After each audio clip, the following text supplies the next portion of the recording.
Oh, hi, son. Always good to see you here. Thank you for coming up on my panel the other day as well. Thank you. Appreciate you being here. Appreciate the compliments. Appreciate you in the comment section. Thank you. Hi, thank you, Muhammad Ali. Thank you for the compliments. Fox Lady, the legend. Thank you. I'm really glad that I'm doing more lives more often and I get to see and speak to you all more often. Because like I've said, and I've said this for quite some time actually, that, sorry about the chair, I just want to get myself a bit more comfortable, is that it's important for us to communicate, right? Especially us as black and brown people from the global majority. It is about us and our unity, understanding history, understanding, you know, who we were before the colonizer. This is very important, how we empower ourselves again. So today is Thursday. This is every Thursday now. I'm doing an uncensored live, no mutes, no blocks, and we can take the conversation wherever we take the conversation. The last live I did did end up being very interesting. There's always a lot of humor that comes through. Well, generally anyway, when I do the lives, there's always something we can end up laughing about, but this is what I hope happens again. So if there's anything that's on anyone's mind, we can discuss it. Talk about the state of the world, because that of course is a big topic at the moment. But if there's anything that's making you happy, anything that's making you smile, any questions that you want to ask me, of course, because that's what it's about. Ask me anything you want to ask me, you are more than welcome to do so. So I've been posting recently more again about English people, because I went off a little bit and I was talking just generally about things that were happening in terms of whiteness and what white people are doing. And you guys who are here regularly know that when I talk about white people, I mean the white Western European, the colonizer. That's what I've been sort of discussing a little bit more, and what their colonization has done, like in its entirety, because there are still things that we are uncovering and discovering right now. And the more that we get to know each other as part of the global majority, and even white Western Europeans, because I talk about these guys too, about how they've also been affected by the white Western European. So, you know, all of these conversations are really important to have. So, yeah, if there's anything that people want to discuss, anything that people want to come up and chat about, they are more than welcome to. So there is something that I do need to speak about. I have seen that,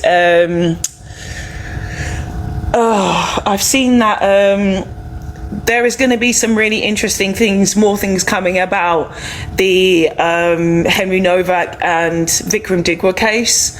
That the Novak family, or maybe I think actually it's not the family, I think it's the prosecution, is asking for a more harsher sentence on Vikram. And to me that is very interesting why they would do it. I'm doing some current investigations and I need to post a video on this.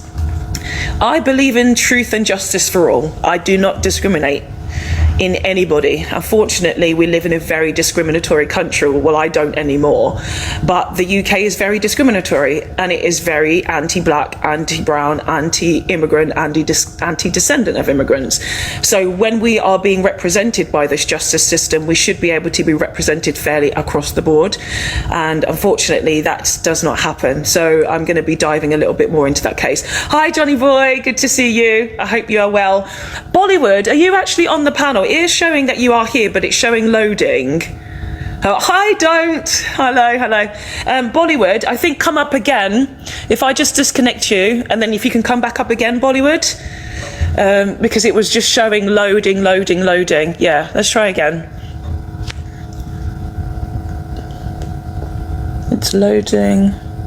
Morning, how are you? There you are. Yay, I'm good. How are you doing? My bed, yeah. Let me put my top on because you didn't want to see. I'm just like, no, wait. Oh, yeah. Girl, 1 second. I'm done. Johnny boy, are you Bob? I'm confused now. Or is that someone else? Look, so I'm just talking to Johnny boy in the comment section. Johnny boy, are you Bob Debates? You are.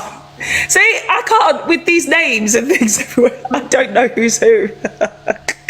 I don't know who's who, but okay, now I know, and now I will try to remember. Thank you, Johnny. Okay, is it a secret? Okay. Bollywood, how are you? Bollywood, are you there? Bollywood, are you there? I can't hear you, love. Yeah. Oh Lord. Okay, one. You put your layers on. You put your layers on. I did. Yeah. Oh, there you are. I did. I was just like, you know what? I need to put my layers on because obviously I didn't want to scare you, like, you know, obviously, but yeah, I've been like, oh, I went out last night and I'm still kind of hanging though, yeah. But you look beautiful. You still look beautiful. yeah. Darling, us gays know how to look after ourselves, you know that. I know. It never switches off. How you been anyway though? I'm being lovely, thank you. I've been really, really well. It's Thursday today, Friday tomorrow, then it's the weekend. Nothing I can complain about, really. Johnny Boy in the comment section says, I'm going to miss Rebel because he's moving to Kenya. Is that why, Johnny Boy? Yeah, he's going back to Kenya. He's moving. Yeah. I don't know why that would stop him from doing TikTok, though. Is he saying he's not doing TikTok anymore since he's moving? I don't know. I don't know. But I don't know. But I'm happy for him. I'm really pleased for him. Recent thing going in. Well, I was actually shocked what happened in Belfast. I was like, oh my god.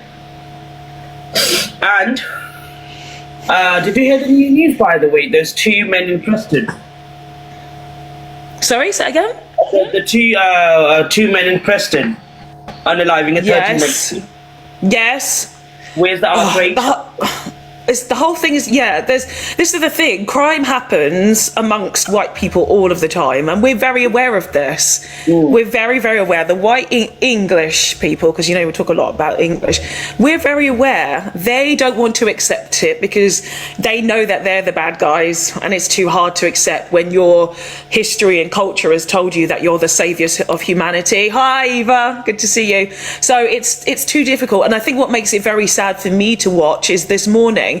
And generally, you guys know that I am, you know, anti-homophobia, anti-trans, like anything, anti-racism. I am all of those things. Now, the thing that's pissing me off is this morning, of course, the algorithm was showing you a gay couple with a kid saying you're trying to adopt. They are targeting the LGBT community now. I'm just like, yes. Like, come on. When they got, you know, it's disgraceful. These people got so much bare time on their hands here, and you know what? Especially, I think GB needs to be stopped. I don't know why it's still running there, because apparently, £20 million was invested in this news company, and they are making losses. I don't know how, but so someone is actually funding them to run their propaganda. You know what I mean? And these people don't. Yeah. Sorry to interject. I haven't heard many lives on that. You know, West Mercia have done like the biggest investigation into CSA recently, right? And they found loads of victims, unfortunately. And there's a picture.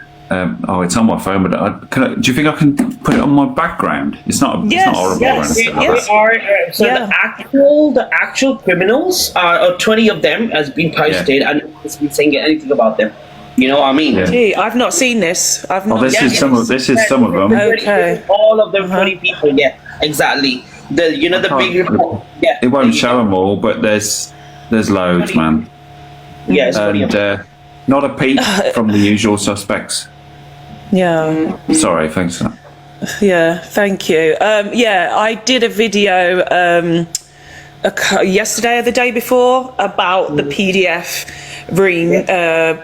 rings, and I've said about how they needed to call it Pakistani grooming gangs, because if you put PDFs into Google, you all get white people. You'll get white men, you get white women, because they've literally colonized paedophilia. They've done it. So they needed to say Pakistani grooming gangs to separate, but it's all the same. It's the same thing. It's the same people, but we know it's the majority because it's international. When we're talking about white men, they do it. They export We're it. everywhere. Yeah, everywhere. And Europol have done massive investigations, and I think the biggest ring found 145 people in it. And of course, now you see when it comes to SA online, there's like, was it 75,000 or more? I can't remember, 750,000 people.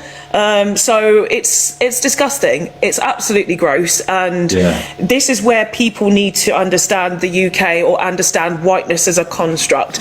And if you're not willing to address these parts of someone's culture, you end up perpetuating the violence, you end up perpetuating and making sure that people don't get punished correctly, because these are the things that should be absolutely punished in the highest respects. Like, it's disgusting. Like, if you are going after kids or animals or like anything like that, you are going after the most vulnerable section, or old people, vulnerable sections of society. You are showing yourself for being so freaking evil.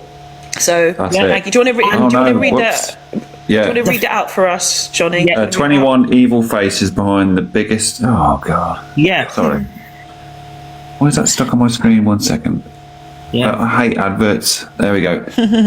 21 evil faces behind biggest ever sex abuse ring. They're jailed for 145 years. And then there's some of the faces. Yeah. Operation Satchel. If anyone's curious, Operation Satchel. And then they had like 12 years and younger. West Mercia. West Mercia is a massive place. It's my area. West Mercia is huge, and I think they all got 100. There's some of them again. 145 years they got, thankfully. I think that's why I just got confused with, because I said 145 people. I meant 445 years. So yes, that is the one. Thank you, Johnny. One of the worst ever. One of the worst ever, and they keep banging on about Rochdale and all this. Yes. Yeah, that was going on under their noses. I know. Well, this is the thing about the Pakistani grooming gangs. They're not willing to realise or understand the reason why it went on for so long is because the police were so worried about their own reputation. They'll be like, I don't want to be seen as racist, which meant that they didn't care about the victims. They literally did not care about the victims. They didn't care about the perpetrators. And it's one of the biggest. So there was two. Was it Teesside, I think, as well, and Rochdale. And there's also massive ones within the sports community. So football, about how older men who were literally grooming young boys, the coaches, through talent development, going through schools. I've been through these systems. So I used to actually play football semi-professionally and also netball. And so I saw a lot of this with the older coaches. And actually, even in my schools, I hated it. I hated the male PE teachers. Like, they made me feel so uncomfortable as a girl, and I could literally see it. I've seen it. I've seen it, but when I was a kid, I saw. I mean, I'm not going to talk about my own history because it's pretty effed up. But I saw when we were learning trampoline, the coach, the coach wouldn't double pike. The coach wouldn't support us, right? Like the boys, who wouldn't support us. But when the girls got onto it, because we take it in turns, obviously they jump onto it, and then he would manhandle them like proper. It's sick, honestly. But back then I didn't know. Back then I was like, is that normal behaviour? Yeah. I think that's a good thing about this current generation now. Just Aces, I'm just going to mute you for a second, just because you've got a lot of background noise, Ace of Aces. So if you could come back when you're got less. Don't say hello to Bourbon though. But Bourbon's here to troll. Okay, that's fine. It's no mutes, no blocks today. She's only joking. She isn't. Okay. So first of all, good morning, Fox. How are you? I'm good. How are you? I'm good. Morning, Johnny boy. You good, bro? I'm all right, mate. You all right? Yeah, I'm good. Hey, Bourbon. I know these people. Morning. Right. Okay. So easy. This is an easy subject for me, to be honest, because I could get so many facts in. But I'll keep it brief, to be fair. All right, so look, listen. I've said this before, and I'll say this again constantly. I keep saying this, like I'm repeating about like myself, like a parrot.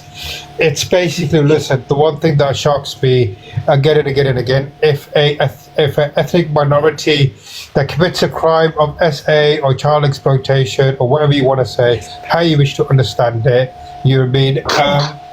They're very quick to jump at it. You know what I mean? Yeah. Like that example that Johnny Boy just gave a few seconds ago. Like the example of, unfortunately, the recent example we've had, which is baby Preston. You know what I mean? Anything in relation to that, they don't jump up and down. There's no protests. There's no outcry. There's no, oh my God, one of our own has done it. You know what I mean? Nothing like that. I could go further than that. I could go all the way back to baby P. Yeah, I could go further than that. Back to the 90s, you mean? I could go back to the 80s, I could go back to the 70s, you know what I mean, right? None of this lot legitimately want to outcry when it comes to one of their own. Why?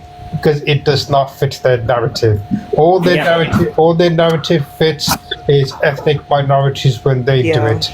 Right, I think it's really interesting on that note, because I see a lot of our communities talking about our issues, and we hold ourselves accountable. Like we talk about all this problems, black, brown, Muslim, like wherever we are, LGBT, we talk about these things.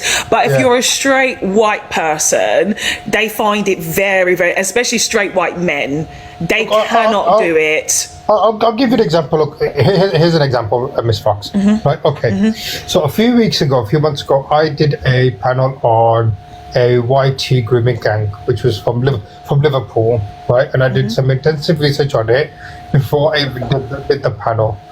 These 5 people were 2 males and 3 females, right, from the YT community, and they got sentenced in total amongst themselves about 90 odd plus years, right? I did the panel and I had a really good turnout. I had a good couple of people from the YT community come on. And guess what response I got from them when I was doing that panel? Just take a guess. What do you think about it? Defensive, turning it back around on you. Yeah, you're the problem. They called you racist. Bingo. I got called the racist word, right? They said to me, you're a racist. I go, how am I a racist if I'm highlighting something that's come out in front of all of us? They said, because it's not, because you're speaking against the YT community. It's not right, blah, blah, blah. Do you know what I said to them? You know what I said to them, Miss Fox? I go, it's people like you that don't accept that your own community members doing it. So what you're showing is one rule for you and one rule for everybody else, right? When they said, what did you mean? I go, what I mean by that is basically, if this was an ethnic minority doing it, you guys will be on the streets, right? But if it's one of your own, you're sitting at home. That's basically saying, we don't care if one of our own do it, but we only care if someone else does it.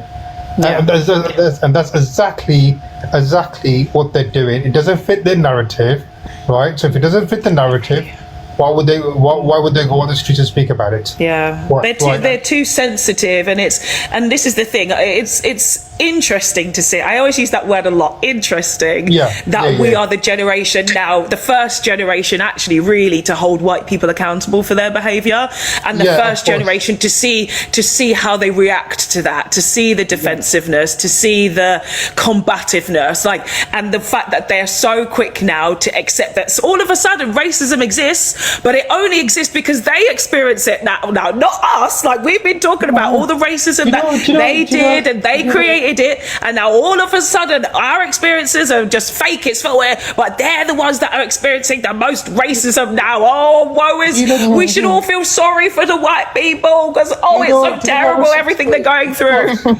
This is what I got. This is a question that was asked to me yesterday on my panel. A white gentleman came up and he goes to me, Elizabeth, I go, yes. He goes, do you have sympathy for the white community because we're overrun by other communities? And I go to him, what do you mean you've been overrun by other communities? He goes, he goes, his answer to me was, we're being overtaken, we're outcasted, right? And basically, they deserve it. Basically saying, They're basically saying that our minority does not exist in the Our UK. minority in my own country. Ace, listen to this. I was on a platform, a right-wing panel, Darren was there. And me and Darren was desperately trying to discuss with them, like, just bring up any point, and they kept shutting him down, they kept muting him, But get this, the host, we think, is a reform councillor. We don't know what I don't know what his name was. Anyway, because of the two events, the Novak, and Ogilvy, because of those, he said, and I quote, word for word, we can now play the race card. That's what he said. Can you believe he said that? Yeah. Well, that's what everything that they do, though, is you always have to play it back to them. So always play them at their games. So, like, when they say that I'm racist, I always just tell them, stop playing the race card. Well, you know what? And that's it. Like, everything that they've ever said to us, just say it back. Like, I never get into stupid back and forth nonsense. They always, these Neanderthals, they expose themselves very easily and very quickly. But I will say, and actually I was going to bring it up a little bit later, but I was on a live yesterday that really pissed me off. And I don't get angry. Like, I really don't get angry all the time. Like, you know me, I'm always laughing or joking, or I talk seriously about something. But yesterday I was furious. I was so mad. I was on someone's panel yesterday, and this is the problem, right, is that if we create these spaces ourselves, we know we're talking about truth, we're talking about facts, we're talking about history. It's always important for us to control the narratives in our spaces. If we're going to right-wing spaces, right, expect a certain level of stupidity and lack of education. But in our spaces, we need to be the ones who are vibrating higher. I got so mad yesterday because I went to a space of somebody who is an excellent person. They're absolutely excellent. They do so much fundraising. They bring excellent topics, but they were platforming a right-wing person who was talking so derogatory towards so many different sections of society. It made me so angry. And of course, it was a white man who, again, I don't know if he's a reform councillor, but he obviously votes for them and he's of that ilk, right? And it made me so angry that what happens sometimes is the conversation ends up gravitating around them. And so the conversation gets completely lost, right? It gets so lost. Just stick to the topic. Stick to what you're talking about. Stop really focusing on a one person who thinks differently and feels differently. It comes to the point where you have to end the conversation and recognize your own boundaries and be like, we're not getting anywhere with this. We're not getting anywhere. Go somewhere else, because you're literally coming so hard-headed because you are racist, because you are Islamophobic, because you are homophobic, because you are every single derogatory thing you could be embodied in one person. And that's when you know that it's toxic and you need to shut that shit down. But I got so annoyed yesterday that it was not a safe space then for the rest of us, because we were hearing the shit. We were hearing it. You know what it is? You know what it is? I've said this before. Morning, Fox. Sorry, Ace. I'm just going to be brief. I've not got much time, and I've got to go work and make sure I earn some money so these guys can get universal credit and PIP over here in the UK. It's all right for you, Fox, out there, mate. You know what I mean? Some of us still have to pay some tax so these gammons can get some money. But I saw you yesterday, Fox, man. I was rather disappointed in you, man. What were you doing talking to people like C. Williams? Oh, I didn't even know it was him. Do you mean Charlie? No, he was up there as What's Happening, so I didn't know it was him. What's Happening? Yeah, I did not know it was him until someone told me in the comment section, and you saw how quickly I shut that down after I found out it was him. You were I in was my panel, immediately like, Fox, it was you. Yeah, I think it was yours. Fox, that's why I was like, I'm done. I'm out. Bye. It's what frustrates me, though, Fox. It's what frustrates me. If you've got somebody who's eloquent as yourself, like you said, you've got a brilliant platform yourself. And honestly, these people that platform these people nowadays are Johnny Boy. I know you might have been trying to do the job, but the problem is when you give them too much time and let them get away with their spiel, they do it too much. And I've been on these right-wing panels before. You'll have 8 right-wingers against you, and the only thing they've got is a mute and a block button. I've seen you host many lives Fox, and rightfully so. You've had to teach them how to actually wait their turn and stuff, because a lot of their parents didn't teach them. But normal people can have conversations like this. You can see people from ethnic minorities here. We're conversating, we're giving each other a time. I've realised with these people, they don't know how to do this, and they try to set the narrative. Neanderthal brain. No need to apologise to him at any time, man, Fox. I know you didn't. But I'm just saying, I've seen other people go on there and buckle and say, "Oh, I'm sorry for this," and feel like they were racist. No, we're not racist. We're just pointing out the obvious truth. If you can't see it, that's not our problem. Simple as that. But Fox, thanks for having me up this morning. Like I said, man, I'm getting late. I better make this UC for people. Take care. Thank you, Fanatics. Thank you so much. Thank you. God. Bob debates. I don't like that guy. He assaulted a pensioner as well, thinking he was a big tough guy. Yeah. But don't you remember? There's this guy called Mr. I don't know who he is. I think he's from Newcastle. So he basically started a live on Kirpan, banned the Kirpan and all this stuff. And I went to his live, and I was telling him about what Sikhism. Hey, these people, I'm telling you, these people don't want to listen, the facts and all that stuff. And I'm just like, I said, do you know actually what Kirpan looks like and all that stuff? No, I don't. I'm just like, go and do your research a bit and everything, and just come and talk. And then when you try to tell them facts and educate them, they get so defensive. I'm just like, girl, are you serious? I said, and I explained to him it was given to us 100 years ago by your British people. We didn't have this. The 83,500 soldiers were given Kirpan under the human rights law and all that stuff, and you're telling us that we should ban the Kirpan and just do it to one person. You're going to brush the whole community. Now look what they're doing in Belfast. You know what the funny part is? I was just waiting for the reaction, because this was the biggest news about the SA case. I think they were thinking there was going to be someone from ethnic minority, and guess what? It turned back on them. No, we don't. No, it's up to them to stand up for themselves. I posted a video about this. It's based on Fifi, if you guys know Fifi, because she's talked about it a lot and it's been stuck in my mind. So I did post a video a couple of days ago about it. That, when black people, I actually had a live, was it about 2 weeks ago, talking about this. I said, black people are activists, Sikhs are activists, Muslim people are activists. We literally fight for our communities. We fight for rights. We do all these things. But white people are opportunists. So where is really this activism coming from? It's not. Look at the Henry Novak thing. White people only got excited again because he was analysed by a brown guy. That was literally the only thing that gets them excited. They're excited about racism. It's sick.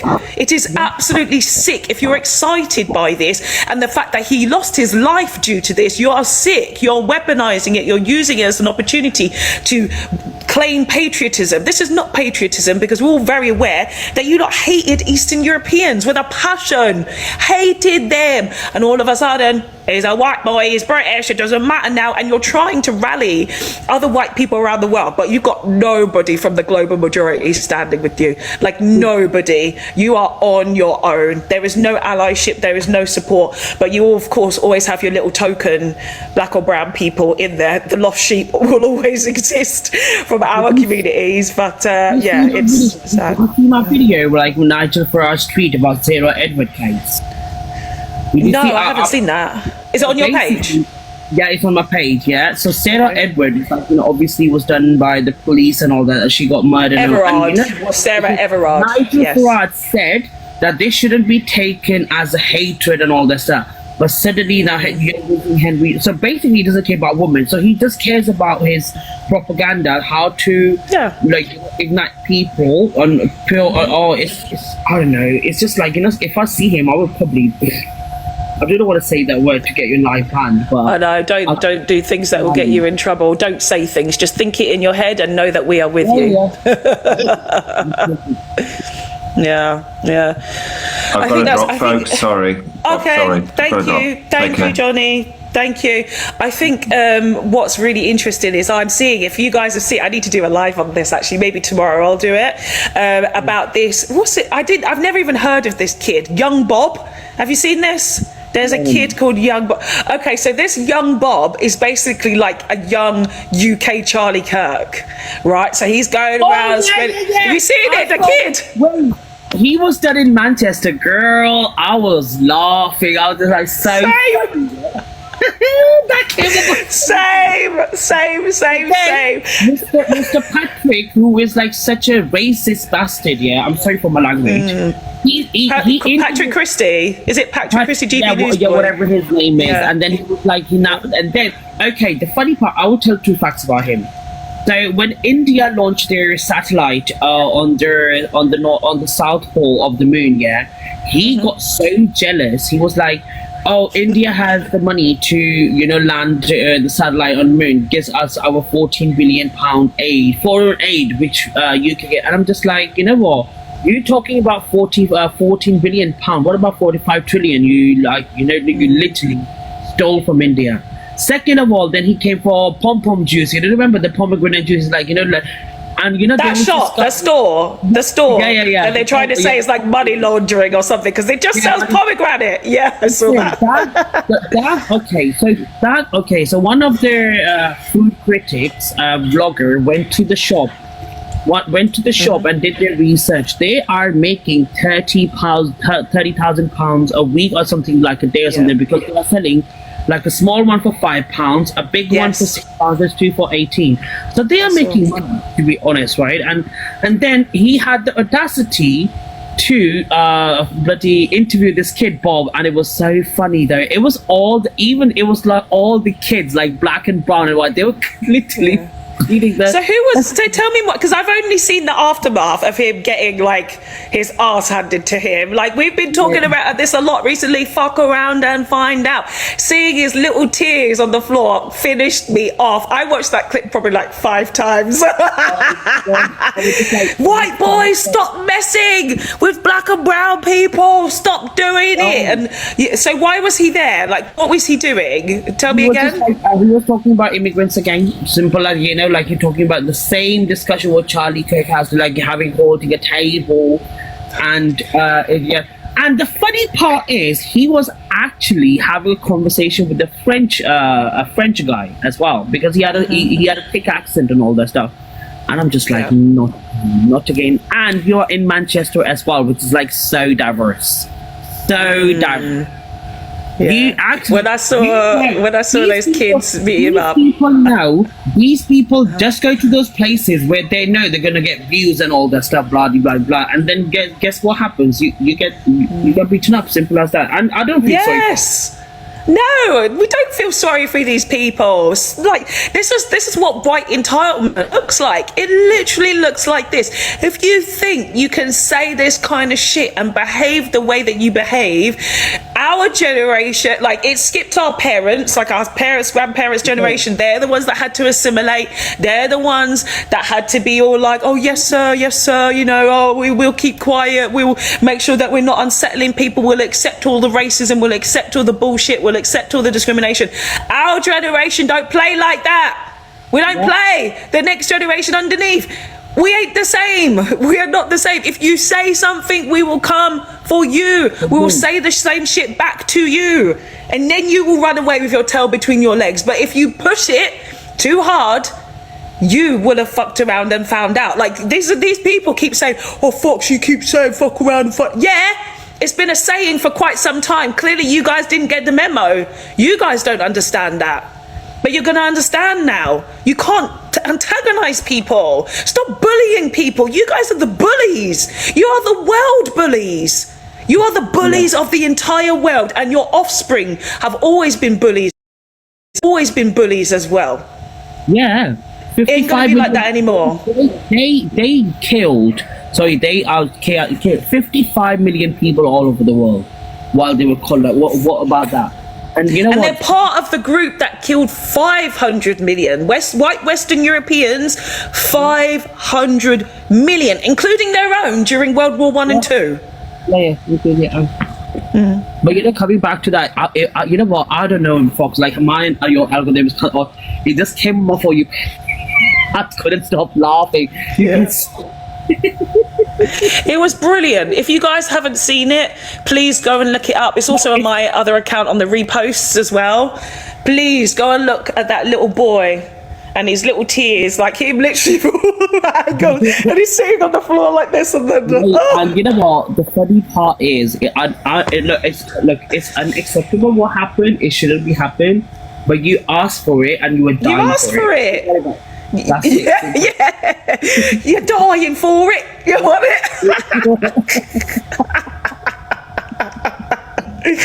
Get off my back. He should have said that, but he didn't. He didn't know how to do it. It was all the black and brown kids who was beating him up as well. Yes, exactly. Exactly. That's it. Like our offspring, our kids, they ain't like the other generations that came beforehand. You cannot behave that way. It is absolutely unacceptable. You be racist, you be discriminatory, you're a fascist. You will literally get your ass handed to you. So you say the far right are after justice. Justice for what? What justice? What justice? What justice? We literally got our justice when we saw them kids doing that. That was literally our justice. We're happy. We're satisfied. We are satisfied. They'll always say stuff like this, like, oh, but it's only words. It's only words. You guys shouldn't get upset about words. But yeah, you are the biggest snowflakes when it comes to words. All I do is speak on this platform all the time. All I'm doing is speaking. And yet you have the fragile white Western European here going, oh, Fox did that and Fox that and in my comment sections all the time and taking my videos and clipping them and making them viral, whatever. I'm just saying words too. Yeah. Mr. Senator. I'm just saying words too. But you don't like it because you're the subject matter. No, Mr. Senator, if it has offended you, why don't you come in the panel? And because it said Uncensored Live today, why don't you come up and say what justice this young Bob needs, by the way, when he's like intimidating people down there. And you know what? The funny part is, okay, so talking about illegal migrants, right?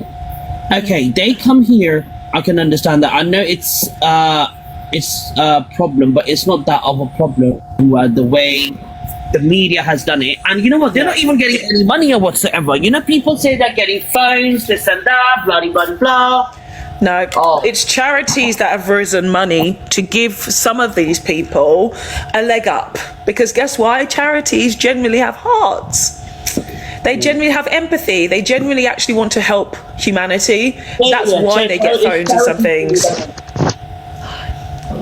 Yeah, that's how it is. And I think it's very sad that the UK at one point was quite socialist. It's gone through many different iterations of existence, right?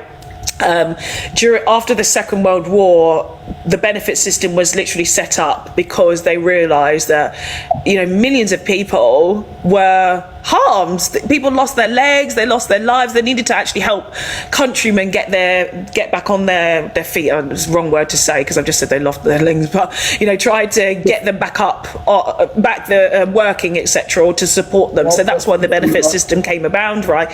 So there was empathy at this time. It was a socialist society, kind of, because they were trying to promote it, that they were fighting fascism in the rise of the far right, of course, through the Austrian painter, through Germany, etc. But like I've always said about the Anglo-Saxons is that they've never been too far away from that because this is literally their family. They don't realise that they are related to the German people and what their ideology comes from is literally part of their bloodline. As the Anglo-Saxon invader and immigrant, this was literally part of them, so they're not too far away. So they need anything like this to get triggered. So this young Bob getting beaten up, for them to want some kind of justice, or like what the hell are you going to do? Adults now going to go around beating up kids? What does that actually look like for these Neanderthals? I don't know. I really don't know. I mean, we know that already. Someone in the comments said Bob was pissing off the second, third generation Brit-born kids. Well, I'm a third generation. I can understand that. Oh, that's God, it, man. Have you seen that Union Boy? Have you seen Union Boy on here? Well, don't say that he's another one. He's like he's young, this Union Boy. The thing is, I've never seen him. I've only seen him being like stitched or in the green screen or something, but he's this young boy. I don't know how old he is, maybe 12, 13, like young. Actually got to be 13 to be on this app, isn't it? So he's probably like 13, 14. His teeth, his secondary teeth haven't even come through yet. He's a kid. He is a kid, and he's literally sitting in a car which means, of course, this is parents' car, who have just said, set up a camera and you can say whatever you want, because kids, how indoctrinated they are by their parents, especially these Neanderthals, they'll just repeat whatever their parents say, because they know if their parents say something, they'll probably get arrested. But you can't arrest a kid, so they use that kid as a mouthpiece, and it's disgraceful. Exactly. Yeah. Everybody else on the panel, by the way, it is unmute, so you can pipe up at any time if you want to talk about anything. This is just a free-flowing conversation today. As I said, it's uncensored, no mutes, no blocks. We're talking about anything today, anything. So, yeah, the way the UK is, I think, is just, I don't know, it's just nonsense. Like, the Neanderthals are crashing out in any way that they can take people down with them, or just be angry, or so I tell you what, the video you posted, I don't know why TikTok is, your video on my For You page went to nearly 4K views, and I don't know how. The one when you talk about the when you managed to post about the Henry Noah thing. Yeah, it kind of. The one you posted on your page of mine. Yeah, it kind of yes. like and the response I got on that one, and people are gonna say I was just trying to create awareness, and the response I got on that one was absolutely amazing, because I saw the comments. Follow me and all that stuff. They know what I talk about and all that stuff. You know what I mean? So it is what it is, man. And as I said, I don't know what to say, Fox, because you know what? Like what the country used to be 10, 12 years ago, it's not the same. And God help if Nigel Farage comes as Prime Minister, it's going to get worse. Did you see the new thing he said now? All the foreigners or immigrants as well, all the foreigners those are living in council houses, once he becomes Prime Minister, he's going to kick them out. So these are the things he says just to get them their votes in it, because they're ignorant. Exactly. Because he's not going to have the ability to do that, is he? But because they're so stupid. They think that prime ministers, because they don't know anything about politics, they don't know anything about the House of Lords, the House of Commons, like they don't know anything about actually how it works. Like the prime minister doesn't have that much power when it comes to actually passing legislation and doing things like that. And Nigel Farage, of course, is going to be he's just a mouthpiece for the millionaires. That's all it is. Like they're not going to bother about stupid things like that. The people that are, of course, going to get the worst is the people who are in these council houses themselves, as white working class people, and already they've been disenfranchised for centuries. It's just going to continue and get worse. They're talking about they'll raise taxes up again, and they are the bottom barrel of society, so they're not going to keep up. The rest of us have been able to keep up because we're just hardworking. We're hardworking, and we're not in the mental system of what Britishness looks like. So we're trying to keep up, and then we excel. So the white working class, we know what they do is they capitalise off their lack of education and lack of knowledge. I'll tell you a funny thing, you would be surprised. My landlord is a reform voter, and your landlord is what? Is a reform voter, right? And listen, this is so funny. So I gave my rent to him because he always prefers cash or whatever. And I asked him, do you know what's going around in the UK at the moment right now? So with the Henry Noah with Belfast, he didn't say a word. He literally didn't even say a word. Because they're trying to ignore the fact. That's what it is. And I was just like, you know what, like, Mr. Okay, you are twins, Mr. You're obsessed with white people. Well, girl. This is the problem with you guys. You get so triggered when we speak facts.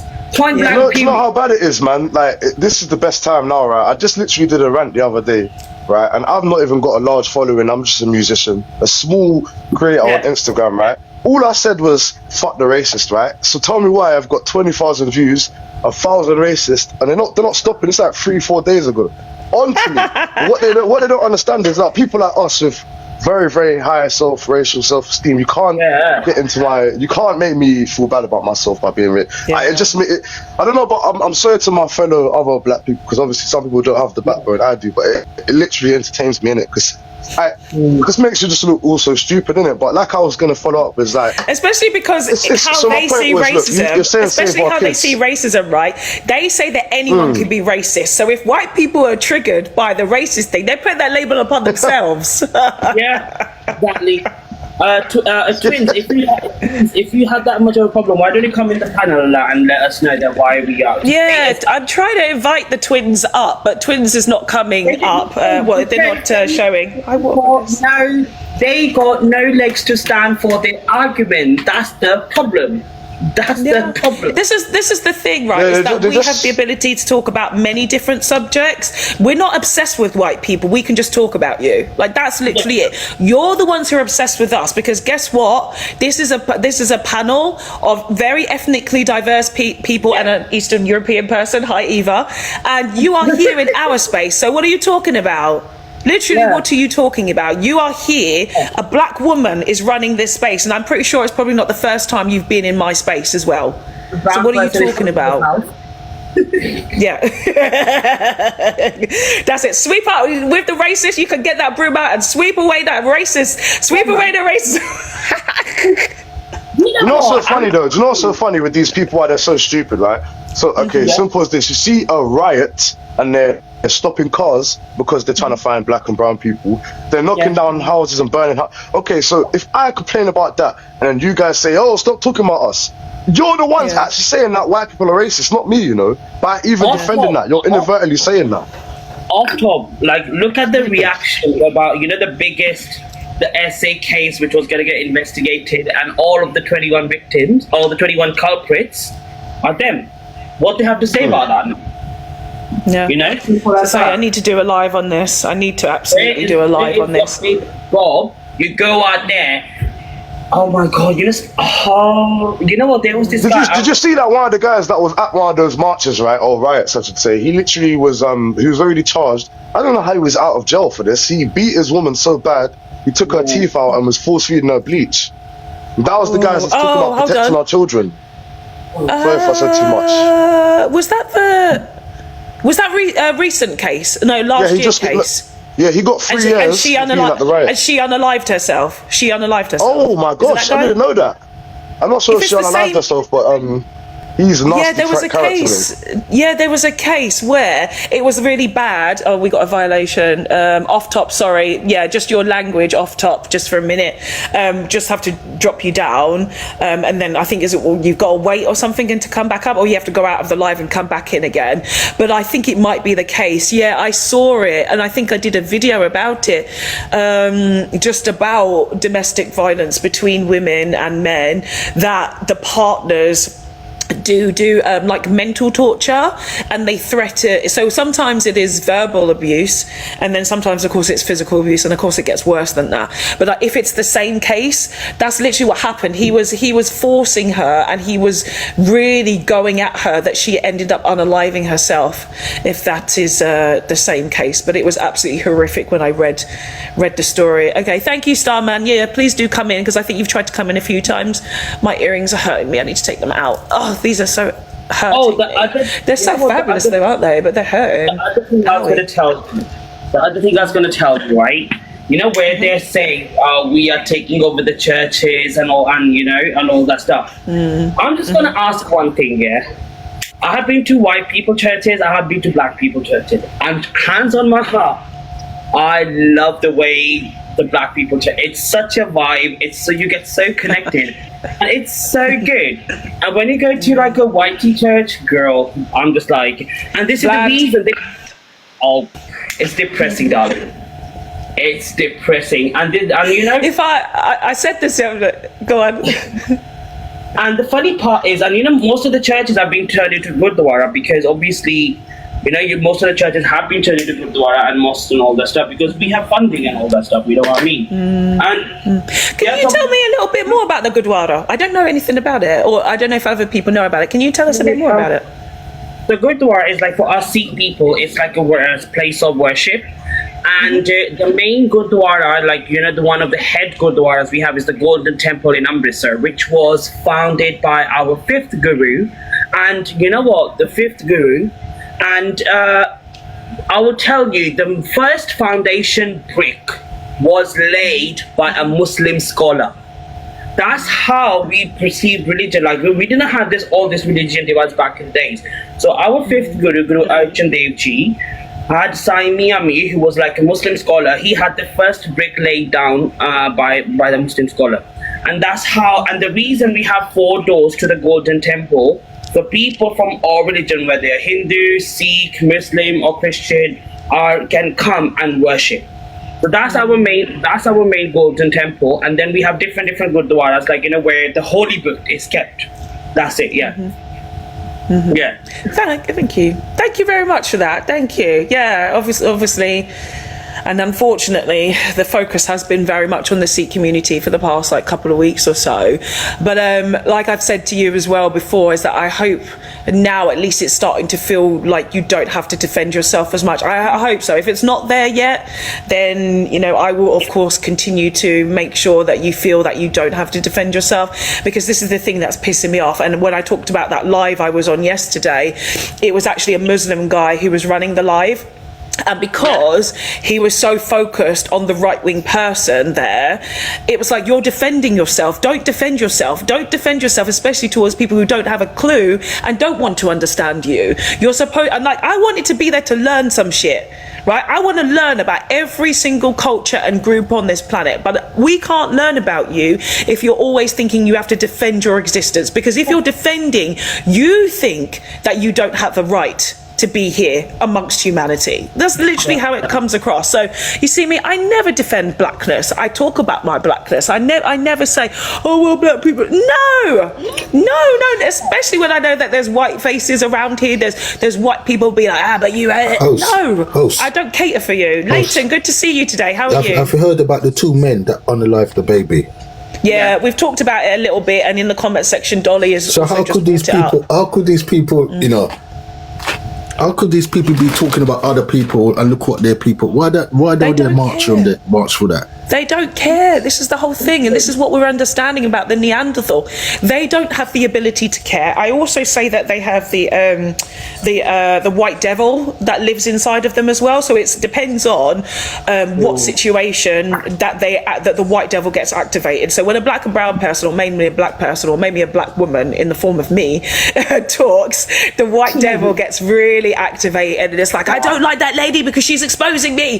She's exposing the true me. Like I need to silence her. I'm not going to. I don't see no demonstration about that. No, because the white devil does not care. Because it's about themselves. Doesn't care. Because it's exactly. Themselves. They don't care. The white devil does not care about this thing. Everything is about how they can see everybody else as being the enemy. This is how the white devil actually presents itself. And if they had empathy, they can't even see. You see how they can't even pretend to have empathy for this little boy now. They can't even pretend, and they lied so much to say, "Oh, we care about Henry." You don't care about Henry. You lie. You don't care about Henry Novak at all. You don't care about anyone. Look at this little baby. They don't care about the little baby, you know. No, of course they don't care about the baby. That's disgraceful. Protect our women and children. Protect our. They don't care about women. They don't care about children. But that's disgraceful, though. You know what I mean? Did you see the same protesters going out with that? Yeah. With what?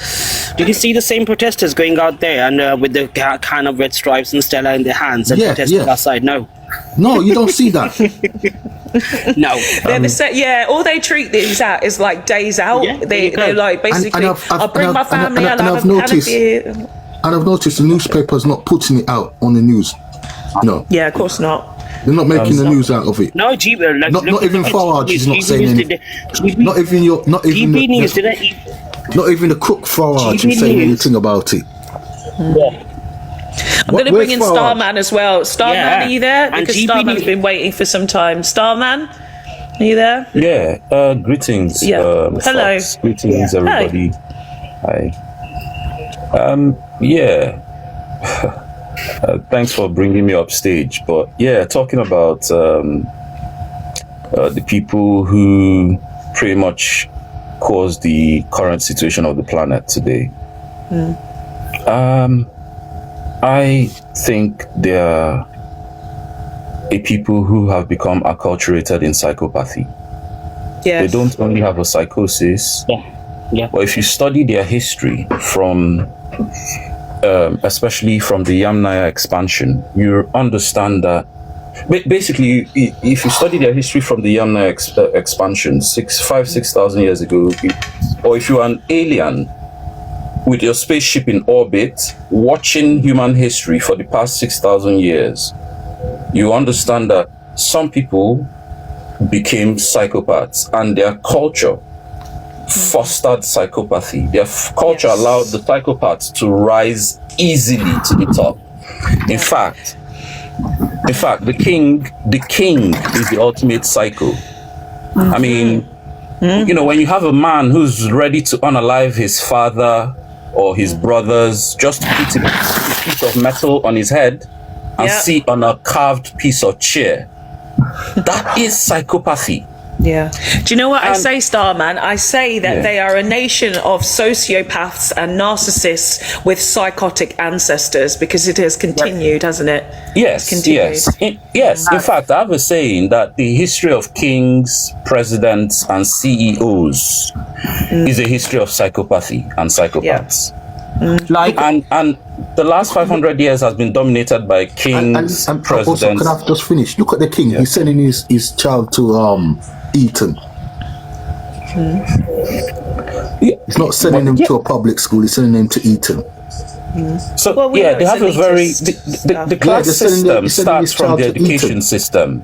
The whole class system structure starts from the education system.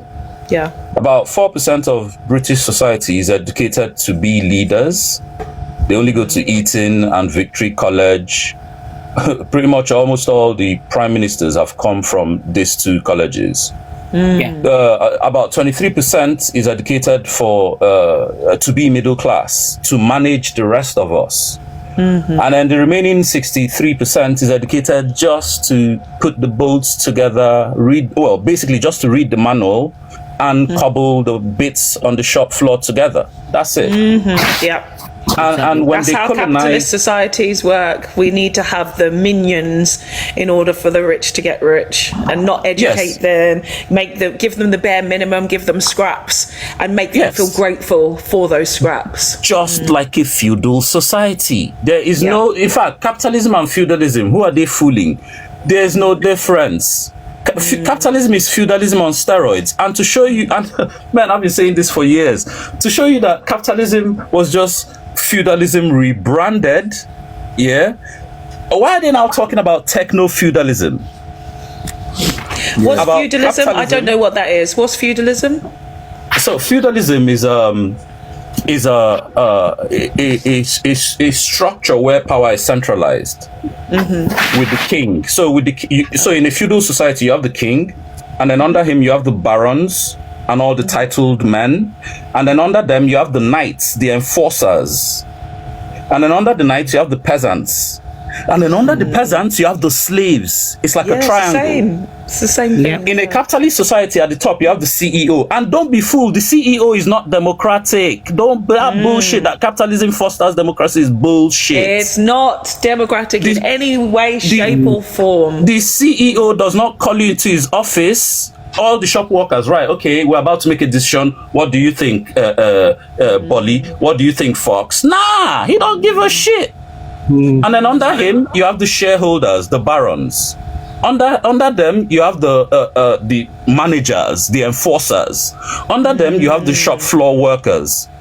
Under the shop floor workers, you have the sweatshop workers. At the level of the slave. And hey, look, slavery hasn't ended. See, slavery, racialized chattel slavery has been running on this planet for 1,000 years. And there's no difference between slavery, colonialism, and neo-colonialism. They're all one big giant episode. It's just that the modus operandi at each point kind of changed. From slavery to colonialism, it was, Because what happened to Britain at the time was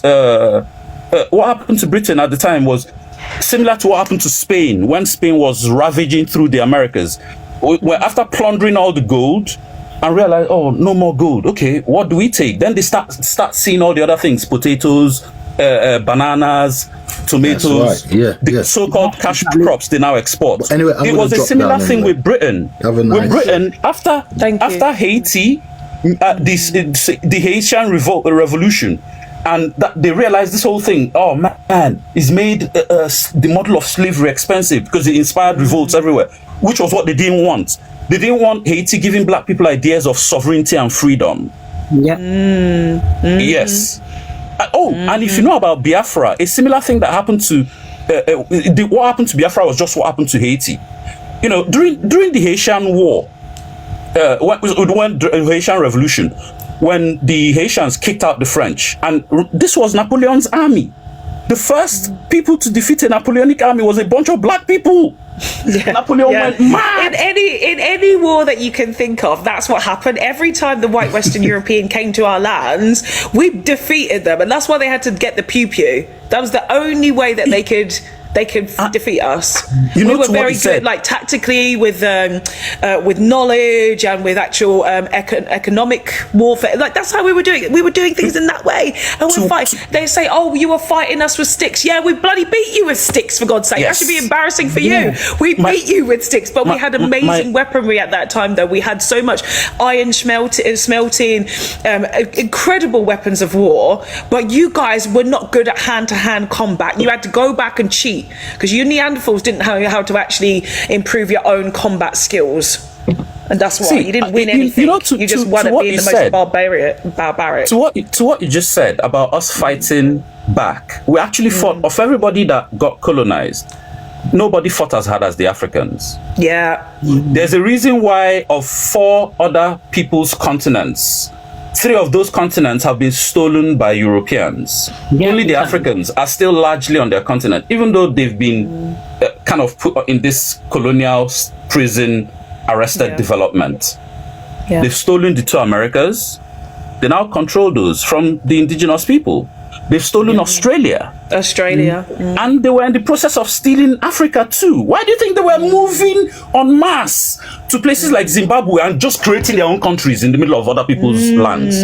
Rhodesia, Transvaal, just creating. They came for the same mission. They came to take over too. Yeah. But it didn't quite work out like in the Americas and in Australia. Exactly. You know, and back to what I was saying about Haiti.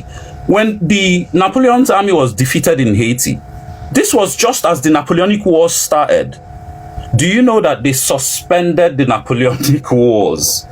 The French sailed their ships to Haiti, Britain sailed their ships to Haiti, Portugal sailed their ships to Haiti, even the Americans sailed their ships, all blockaded Haiti. During the Biafran War in 1967, 1960 to 1970, when a part of Nigeria realized Nigeria was one of those colonial traps, and the British weren't having it, because that will mean what? If these indigenous people break away, they'll now control their oil. We can't use proxies to control it anymore. Nah. We're not having this. Because Biafran oil has always been as strategic to Britain as Saudi oil is as strategic to the Americans. They discovered that oil in 1906. That oil helped them fight First and Second World Wars and win. So they weren't going to just give it up to the indigenous people retaining control of it. What happened? This Biafran war in Nigeria happened in the middle of the Cold War. They suspended their Cold War beef. Britain, that was quartermaster general to the Nigerian side, supplying them all the weapons. Somehow, how did Russia or Soviet Union from the communist bloc, how were they allowed to sell jet fighters to a former British colony or a British neo-colony? How? Because at the time, after all the weapons Britain had supplied Nigeria, the Nigerian side was still struggling to suppress the Biafrans. Gowon, the president of Nigeria, was requesting more. Britain had given him 2 jet fighters. He was requesting more. And then the international press blew the news that Britain was supporting a G-side in Africa. So they now couldn't supply Gowon. In fact, Harold Wilson had to go and defend Britain's position in what they were doing in Nigeria. And he made some statements that just lets you know, basically he made some statements that imply that Britain will go as far as they need to go to protect their oil interests in Nigeria. Meaning that basically it didn't matter how many people unalived from the G side. Because this was when the pictures of the starving children surfacing to the rest of the world. You know, I bloody hated like that whole era and that whole time, just being bombarded on television in like the 90s and early 2000s of our brothers and sisters like, oh, look at how help the poor Africans. Like I fucking hated all of that. And I don't know if you've seen was it last year Fuse ODG? He went on the news and he said, you know how they do that stupid band-aids, like every year they were doing it, right? They were free. And he went on BBC saying, no, don't do that shit. Like, stop doing this charity stuff. Stop doing it. Like, it's just not. And you know, one of these white people in the savior complex is like, well, we're raising money for you. You're giving back the money you stole from us, and you're giving it back with interest. Like, we're not a fucking charity. We're not a charity. Stop this nonsense, and you know, quit with this moral superiority that you think that you have over the rest of the world. And especially, and you see it when people go traveling, right? They're like, oh, look at me, I'm gonna now go to this country and I'm gonna give some like sweets or colouring books to these people because they're so poor and they don't have this and blah blah blah. Fair enough, you do that, but it's your attitude when you come with it. You come with it like you think that you're doing amazing, and then you come back to your countries and be like, look at the picture, look how cute they are. They're fucking humans. They're not animals. Look at this cute little black baby and look at this cute little brown girl. Shut the fuck. You sound annoying. Like, you're annoying. You're very, very annoying. Their history is so horrible. They find a way of ignoring it, that when you now present it to them, they become allergic to it. Allergic, that's a good word. You know, they are allergic to accountability. In fact, white people they are masters of avoiding blame. But then to avoid blame, you have to move that accountability somewhere. So they are masters of not just avoiding blame, but they're not just of avoiding blame, but shifting accountability.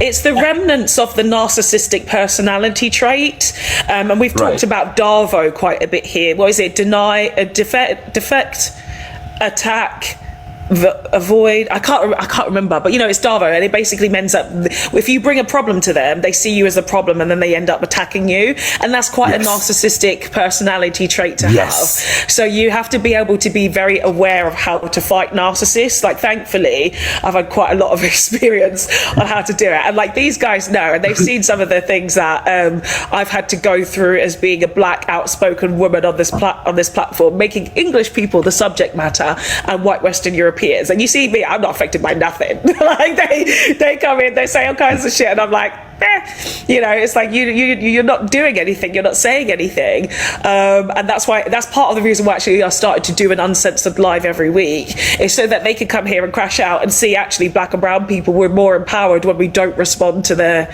stupidity. The only reason why they generally get blocked here is because we have a conversation and we're trying to focus on the conversation. But like you say, they don't have any way to even involve themselves in conversations because they're so emotionally unregulated that they do start crashing out, and they have this defensive mechanism, all these stupid things. So in my space, I'm just like, I'm not here for that. Like, go and crash out somewhere else or crash out in the comment section. We're literally here to talk about really important things that we need to discuss, because we know what happens out here in the land of TikTok. It's just an absolute fucking mess. It's an absolute mess, and especially when you're going to these Neanderthal spaces. Like, and I think it's really funny when you go to the Neanderthal spaces as educated people as we are. When we just bring up truth, facts, and logics, they get so angry. Like, they get furious, and then you get dropped, and then everyone's like, oh, no. It's This like, is why I what say did a lot of them are I do? racist, yeah, because I don't believe in the term complicit bias, yeah, and you know why? Because basically, the issue what I have with complicit bias is it's just like a blanket for people to sympathise or just ignore racism. So to me, that is, I don't care. I'm very rigid with it. I just say that you are racist, and what I'm getting at basically is looking at this, yeah. A lot of people will be so comfortable with terms like YN. Now, what if you actually break down that term properly? Please. Like, look at it like this, yeah. Like, you got a whole black person, a young black woman or man, yeah. Yeah. But you forget about their story, their culture, who the hell they could be, even their name. Forget all of that. Like, when you see a person down the news, they just look at them as a tech fleece with 110s or Air Forces with that same tracksuit. And that is the identity of so many of these people. And the problem with that is, like, they don't realize that a lot of them will just say, oh, this is a bit of uneducation, oh, it's just a bit of prejudice. All these other words they like to skirt around. It's like, no, you're just fucking racist, bro. And you're just dehumanizing us every other day. But this is why it's. Did you see This is Patriot in Brighton and in Liverpool? Like, you know, they were wearing masks and all that stuff, and you could. And I do agree with Off Top. They wear all these, you know, tracksuits, track buttons, and all that stuff, wearing masks. And you're so scared to show your face. What patriotism you're talking about, mate? Yeah. What? And they're not. They're terrified, and especially, isn't it hilarious that the little old ladies are sitting there with placards, knowing that they're going to get arrested, you know? And look at those 4 people recently for going after Elbit Systems. They've literally been classed as terrorists now. And they didn't have their faces, you know, they had their faces out and everything like that. But yeah, you do. You have these patriots who are so afraid. So, and which is funny, isn't it? During COVID, they were the ones who were shouting, "Take the mask off!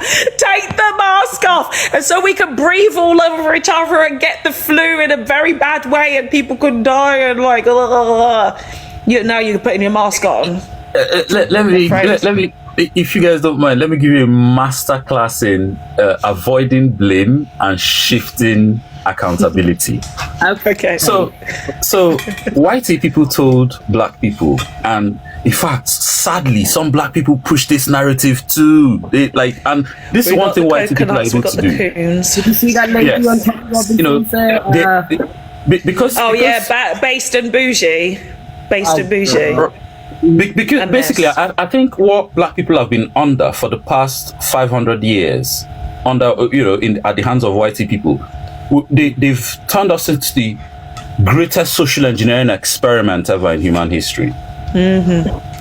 And talking about how they are masters of avoiding accountability. Now, there's a narrative they sell all the time, and they sold it to us, that Africans sold Africans. I'm sure we've all heard it. Africans sold Africans.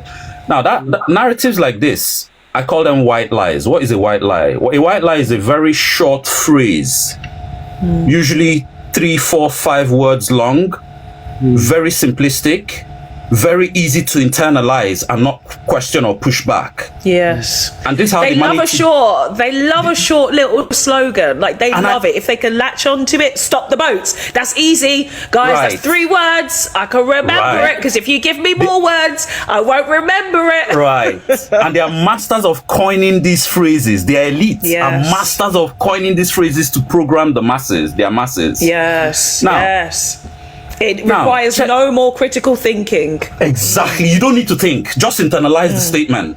You know, you don't need to do any brain work, because brain work requires extra energy.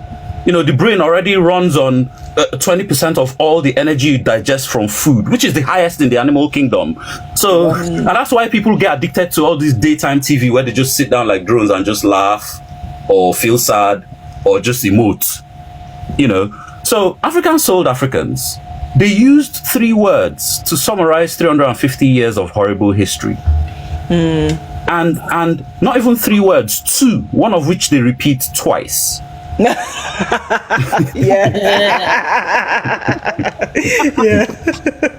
And then now, I'm not even going to deny that some Africans didn't sell some Africans. Now, to show you how dastardly this lie is, they could have said some Africans sold some Africans.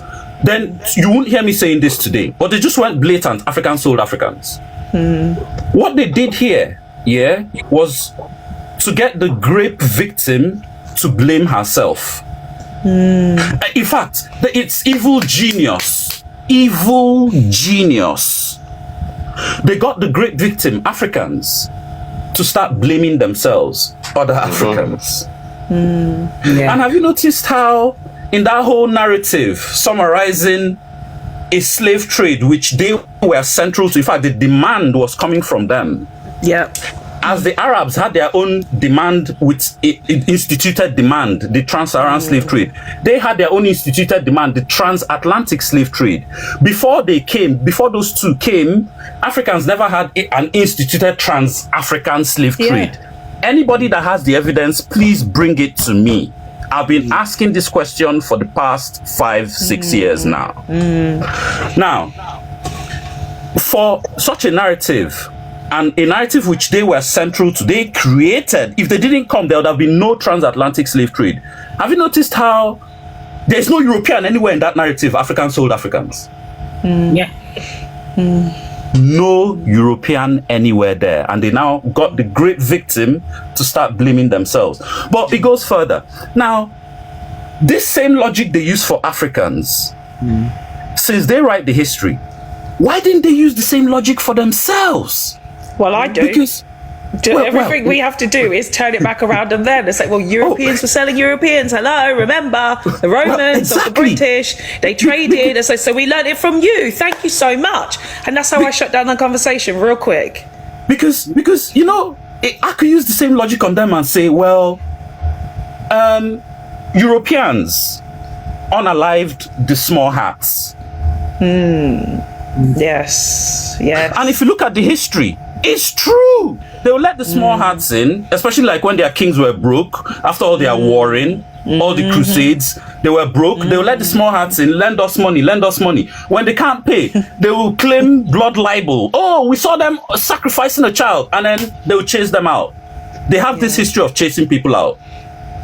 And then once they chase them out, the small hats can't collect the money again. They've been scamming the small hats across Europe since the Romans drove the small hats out of the Middle East. They've been scamming them across Europe. No. You know, so if I look at the history, I need to do a live, or at least do some more videos about that group of people and how they kind of worked and molded into each other. It's hilarious now, isn't it, that Zionism has taken a lot of the conversation, not realizing it was England and America who created this country. And this is where people get it very wrong, is that they think Zionists are just Jewish people. No, Zionism is an ideology. It's an ideology created by this 1% of people, and then anyone else who believes in one ethno-nationalist state or something like that, right? It's anybody, which again is generally the white Western European. So anyone who subscribes to that, which of course includes the far right, which we do see across in many of the majority white countries anyway, those people. So yes, it's really important, and like I say, it's so fucking stupid that British people will talk about how they fought fascism during the Second World War, but they've easily become fascists. It's like, you're the same people. You're the same people. Stop talking about, because it got drummed into them about the Holocaust. Oh, we saved the Jews. We saved. You did not save them, because now you're literally acting like Nazis. You're acting like Nazis. You want to genocide. You're like British people, English people. You came up with the concentration camp. That was you. Yes, you did that. You did that, and you put that in fucking Africa. You put that in Kenya. The Mau Mau uprising was literally our uprising to be like, you people are the devils, and we have to make sure that this does not happen again. This is what happens, and this is how whiteness gains power. If you don't have the knowledge, you then just keep saying the same thing over and over and over again. This is what happened. Like, no, that didn't happen. You have to be able to debunk and make sure that you're actually looking at real history and why history has been put out the way it's been put out. And again, I'm so glad that we are the generation now where we can actually talk the truth about history. Not all that shitty propaganda that they taught us in school, right? And it was like, how many times did they even tell me? They don't even teach about their own history in the syllabus. That's how, because they know they teach Kool-Aid history. They teach Kool-Aid history. Oh, we're Kool-Aid great. history, We're exceptional. yes, You know, yes. and that helps to perpetuate racism. Yeah, That and I Kool-Aid think what makes history. it worse, right? What makes it worse is that the reputation of these countries, like British education, people around the world start to think, well, Britain's got the best education because it has a couple of top universities, right? It's the same with the American system. They kept saying, oh, it's got the best education. Well, we talk about this quite often, and we did so a couple of days ago, is that we know that education is in Africa. We know it's in Asia. We know it's in India. That's the birthplace of education. This is where we learnt maths and history and science and all of the things, Right. all of the things that were created and the basis of humanity came from our lands. Right. They came from our lands, and then you started to manipulate that shit and say, well, you know what? It's really important if we just teach the kids 2 + 2 = 4, like real basic shit, right? Real basic. And I had somebody come up here who was half Caribbean, half Indian, I think she said she was, and she was talking about, and we say this, and even when I talk to my cousins in Nigeria, they're talking about how they're learning geometry and all this stuff at a real young age. I'm like, we didn't even learn that until way later. And this is the thing, because they want to keep us dumb and compliant to make sure that capitalism and feudalism, so I like that. I've learned something today. Thank you so much.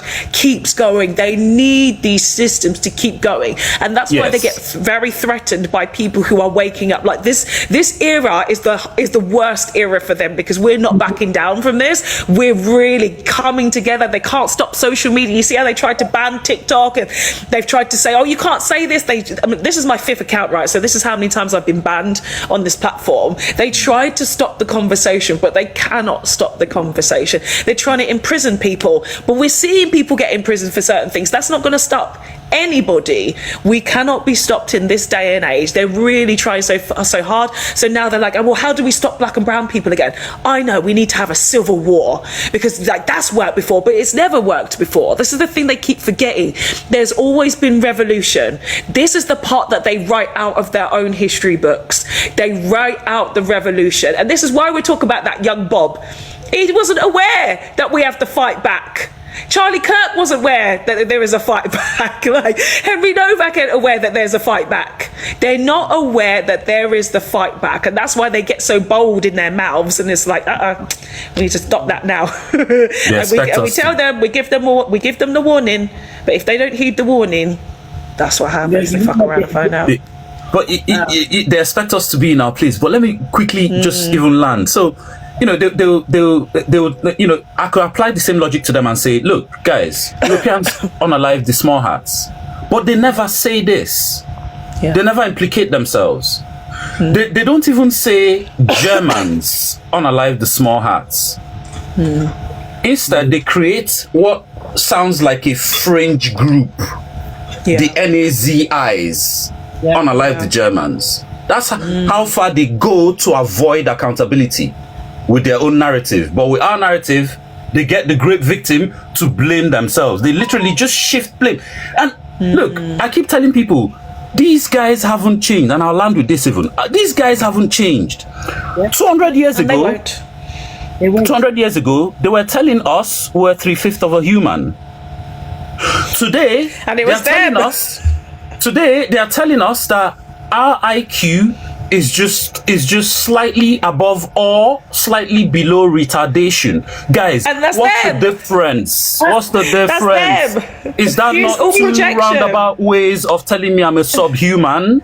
It's projection, because they know that they're the Neanderthal now. When they found out that they were the ones, they literally were like, right, we need to rewrite this and making sure that they actually say it's black and brown people who are. And I need to do another live on this specific topic. Thank you again, Starman. You're bringing so many amazing things and talking about amazing history and things that I just didn't know, which is amazing. But we need to talk about that picture of evolution going from ape to white man. They literally wrote it themselves. We saw you were from the hairy ape to the white man. It wasn't to the black man. It wasn't to the brown man. It wasn't to anyone else. It was to you. Ancient history. I love ancient history. I know ancient history from Homo erectus to the extinction of the hominins. It didn't go to the Homo sapien. We are not the same line. Exactly. Yeah. honestly, this life is, I love it. I love being in this generation now where we can talk more openly and talk more freely and share the knowledge that we have. Like, it feels so liberating, truly, because even if I think just maybe 3 years ago about how, I mean, I've been on social media for a long time, believe me, a long time. My ex account, Twitter, we don't call it X, Twitter, still Twitter. I've been around on that platform, I think, since 2012, right? And these guys know here that I'm a financial dominatrix, mainly. That's like my main thing that I do. So I've been on that social media platform, and so of course you could see a lot of political stuff and see lots of other things.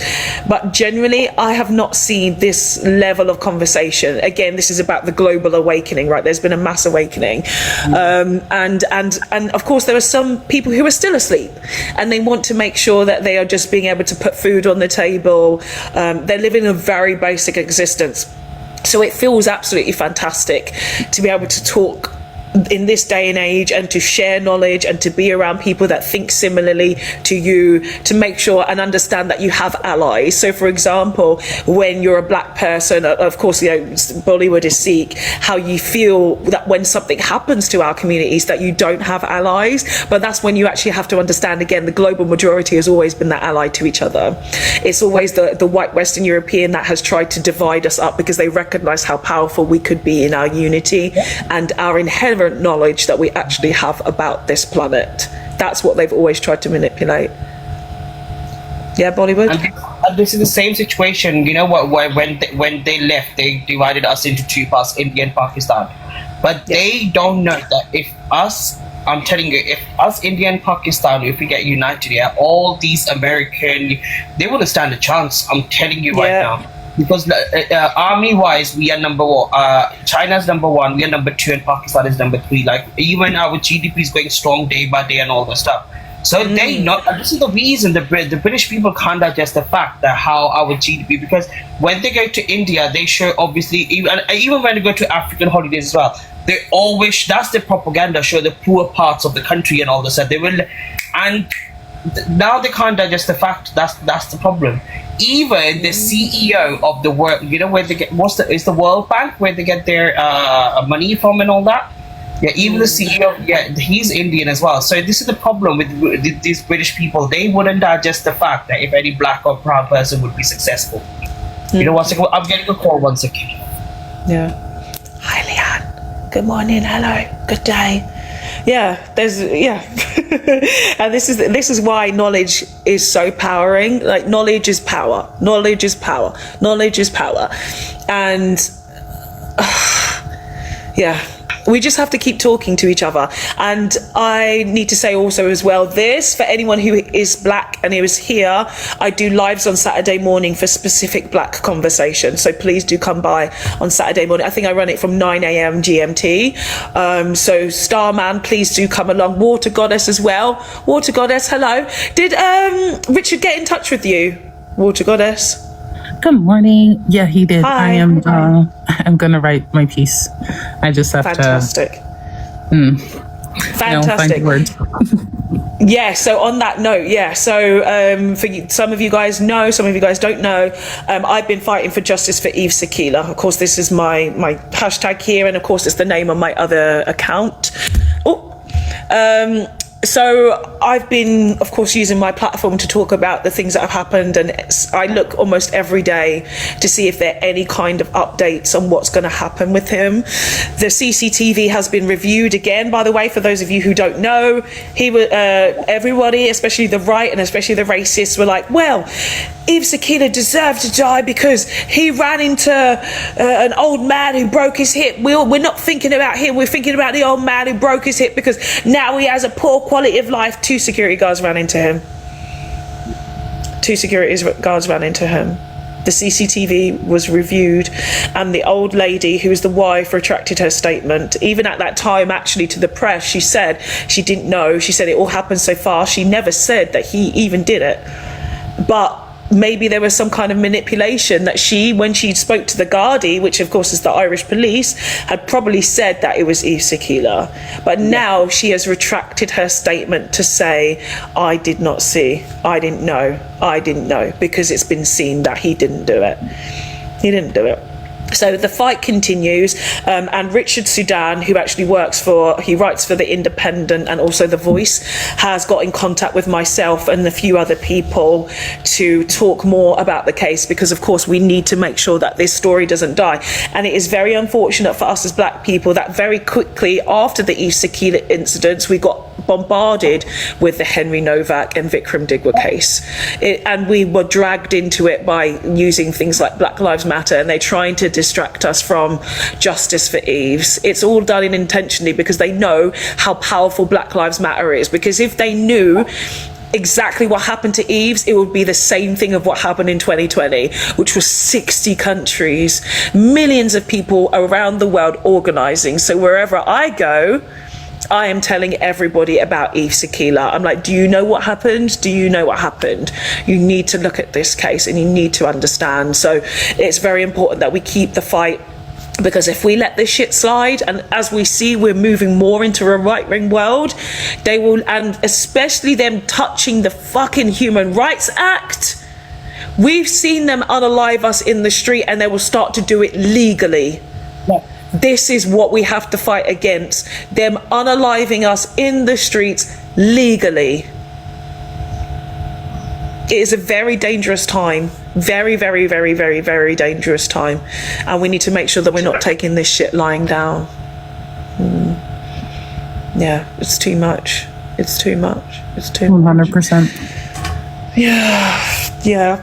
So let's lighten up the topic a bit, guys. Let's lighten up. Has anyone got any travel planned? Is anyone traveling this year? Is anyone going anywhere? Or is there anywhere that people want to go? I'm going to buy for my holidays. You're going to where? Yeah, I'm going to buy for my birthday because... Do you say Dubai? You're going to Dubai? Uh-huh. I just prefer travel to Dubai. I don't want to settle down in Dubai because Dubai is, you know what, as they show on Dubai, it's completely opposite. Like, it's very, very dark. Like to Dubai, yes, but it is. You know that, isn't it? Have you been? Have you been before? Yeah, twice. Same. Yeah, I just get there for fun, and that's it. I don't want, like, and all these people don't, like, because the funny part is, when the thing happened, the war, obviously some of the drawings, right, and yes, and they were jailing those people that they were actually saying live about. I'm just like, what kind of yeah. They were if you shared on social media about the Dubai airport getting droned, you would be put in prison.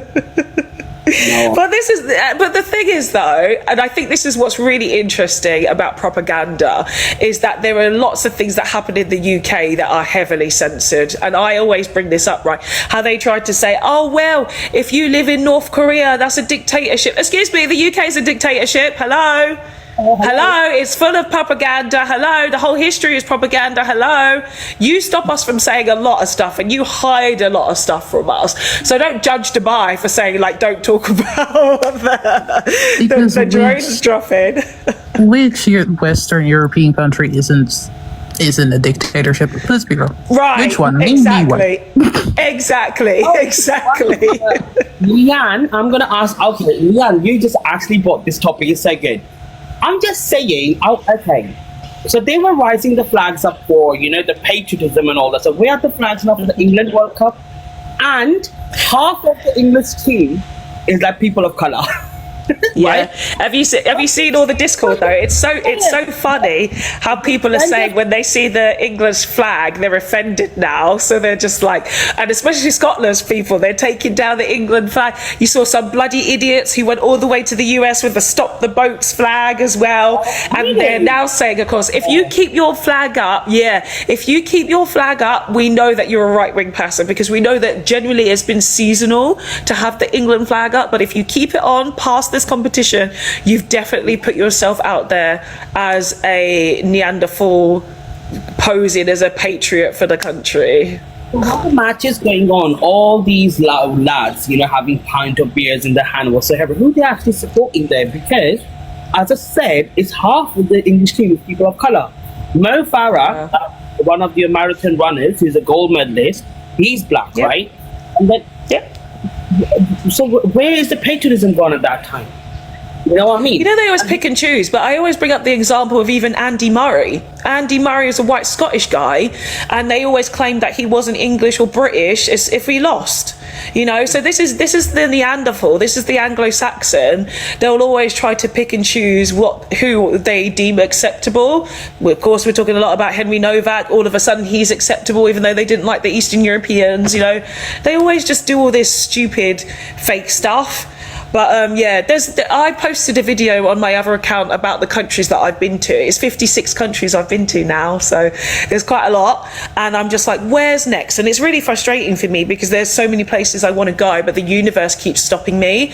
Like, it keeps stopping me. And it's annoying for me because I have not stepped foot enough in my mother continent, and it pisses me off so much because every time I try to go do something else happens, and so I have to stop the trip. But I know it's universe protection, and I know it's because I'm supposed to do something quite large there. And this is what happens when the universe gets involved, and if it doesn't want you to do something, it means it's not the right time to do something. But generally, when it comes, like, my main focus really is actually to go to the motherland. I've got a whole list of places that I want to go to.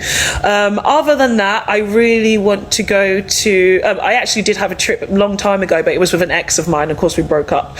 So, like, Vietnam, Cambodia, I would really like to see as well, because I've not seen those areas. Where else did I have as well? South America. I've not touched South America. I've been to Cuba, I've been to Puerto Rico, I've been to Mexico, but I've not gone properly. Yeah, I need to go more to the Caribbean as well. I haven't been to Grenada as well, my other mother country. My family have been, but I've not been. So there's a lot of places. I've been to Bahamas I've been to. So there's more Caribbean islands I want to go to. But where else does everyone else want to go to, or where else is on people's lists? Or where have you like really, really loved? I want to go to Brasileiro. Everyone I know that's been there said the place is great, and if you go, you won't want to come back. Yeah, especially as a black person, it's the biggest black diaspora, isn't it? Yeah, outside of Africa. So I'd love to go there. And with vibrant culture as well. Yeah, I will be so happy. I'll be dancing all day, like, way. Just the happiness and the joy, and people are so beautiful as well. Their skin is just like, perfect. You'd be like, my people. Yeah, I would love to go. My sister went last year. Actually, she went during Carnival. So gel. So gel. Was it last year? No, I think it was this year, actually. Gosh, I think it was this year. Time is flying. We're almost in July. Gee, we're almost in July already. And it's funny how Africans, for some reason, many of us haven't been to other African countries. Yeah. Do you know what it is? It's part is propaganda, because they tried to tell us that it's so dangerous that we shouldn't go there. The entire continent of 54 countries, don't go there. But I think also this is part of it. Like I say, I think we're being protected because us in the diaspora, we have the knowledge to bring back to the motherland and help the future. I think that's also why. Yeah. Because unfortunately, as we know, a lot of our ancestors have. Oh yeah, that too. But I'm seeing a lot more visa things happening between the Caribbean and to the continent. There's more connections. Yeah, we can get like I've seen a Grenada and Nigeria visa, which is great because that's me. That's my parents. So there's So we're also part of the group of people that are going to help our brothers who are still under colonization wake up out of the psychosis. Because I don't know about you guys, but me, and maybe it's on you. I don't know if you get them, Starman, but for me, it's so frustrating. My TikTok lives that I have on one phone and the other phone are very different. My lives on my other phone, which is actually calibrated to the country that I live in now, is all Africa, like about maybe, I don't know, 5, 6, 7 Africans, just like, and because I have to say Africans because I'm not sure entirely which part of Africa they're in, but they're all saying the same stuff. They're all chanting, and just saying, thank you so much for the gift, thank you, and they will just repeat someone's name. It's like they're brainwashed. And I say in the comment section, are you guys okay? Do you get this? Has anyone else seen this? Has anyone seen this? So remember I said earlier that black people are the victims of the greatest social engineering experiment ever in human history. And that's just one aspect. There are actually 4 layers to this. Let me just run through 4 of them quickly. So first of all, black people are the victims of the greatest ever WAR in human history. What's happening to us today was actually officially declared by the Pope. I'm sure we've all heard of the papal bulls of the 1400s. Yes. There was 3 of them. The first one where the Pope was giving Portugal exclusive license to go and conquer Africa. The word conquer was used in that papal bull. When someone tells you to go and conquer, they're telling you to go and make war. So exactly. I keep saying that what we're under is actually a war. And the fact that the Pope and the Vatican has refused to rescind these papal bulls, that should tell you something. Because they've been challenged. People have been, especially the Native Americans, they've been pushing the Vatican to rescind these papal bulls, but they've refused. The most they've done is an apology here, a half apology there. So that should tell you that the papal bulls are still in effect. Just like the documents of the Berlin Conference. When they claimed they gave Africa independence in the 60s, they didn't call a second Berlin Conference to say, okay, Britain, pull up. See, if you know white people, you know that everything they do, they institute into existence with documentation. And when they decide to end that thing, they'll pull out those documents and annul them, break the seals, cancel the signatures, whatever. They haven't done this for the papal bulls. They haven't done this for all the documents they produced at the Berlin Conference. Those documents exist. Why didn't they cancel all those documents after colonization? Colonization. And then suddenly, today here we are living under new colonization. Because that's what neo-colonialism means. Neo is the Greek word for new. Yeah. You know? So I mean, the whole thing, is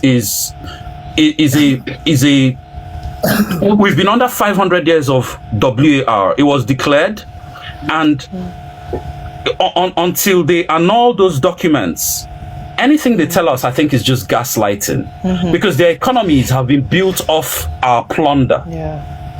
What does everybody think the world is going to look like in 5 years? Horrendous. So that will take us to 2031. Sorry. What do people think it's going to look like? I think the racism is going to be on point. I'm telling you, it's going to get worse. Unless, as you said, like us as like second and third, because us as second and third generation immigrants, I think we obviously can talk about it, but it will get worse. That's what my thinking is at the moment. And I think something major is going to happen, like in the terms of war. I think there's some conspiracy theories going around. I think a third world war will be coming soon. By the looks of it. The thing is, we've actually been in war for quite some time, because war doesn't really necessarily just mean bombs and stuff like that. It's economic warfare. We've been in for some time, because in US insecurity, right, and their problems with China and sanctions and things like that. And as soon as Donald Trump got into power again, that was literally the final nail in the coffin to say we're definitely going to be in war, and that's the reason why I left the UK like almost 5 years ago now. I could see it was a long time coming. I also, a lot of you guys know here that I'm spiritual, so I receive intuitive messages.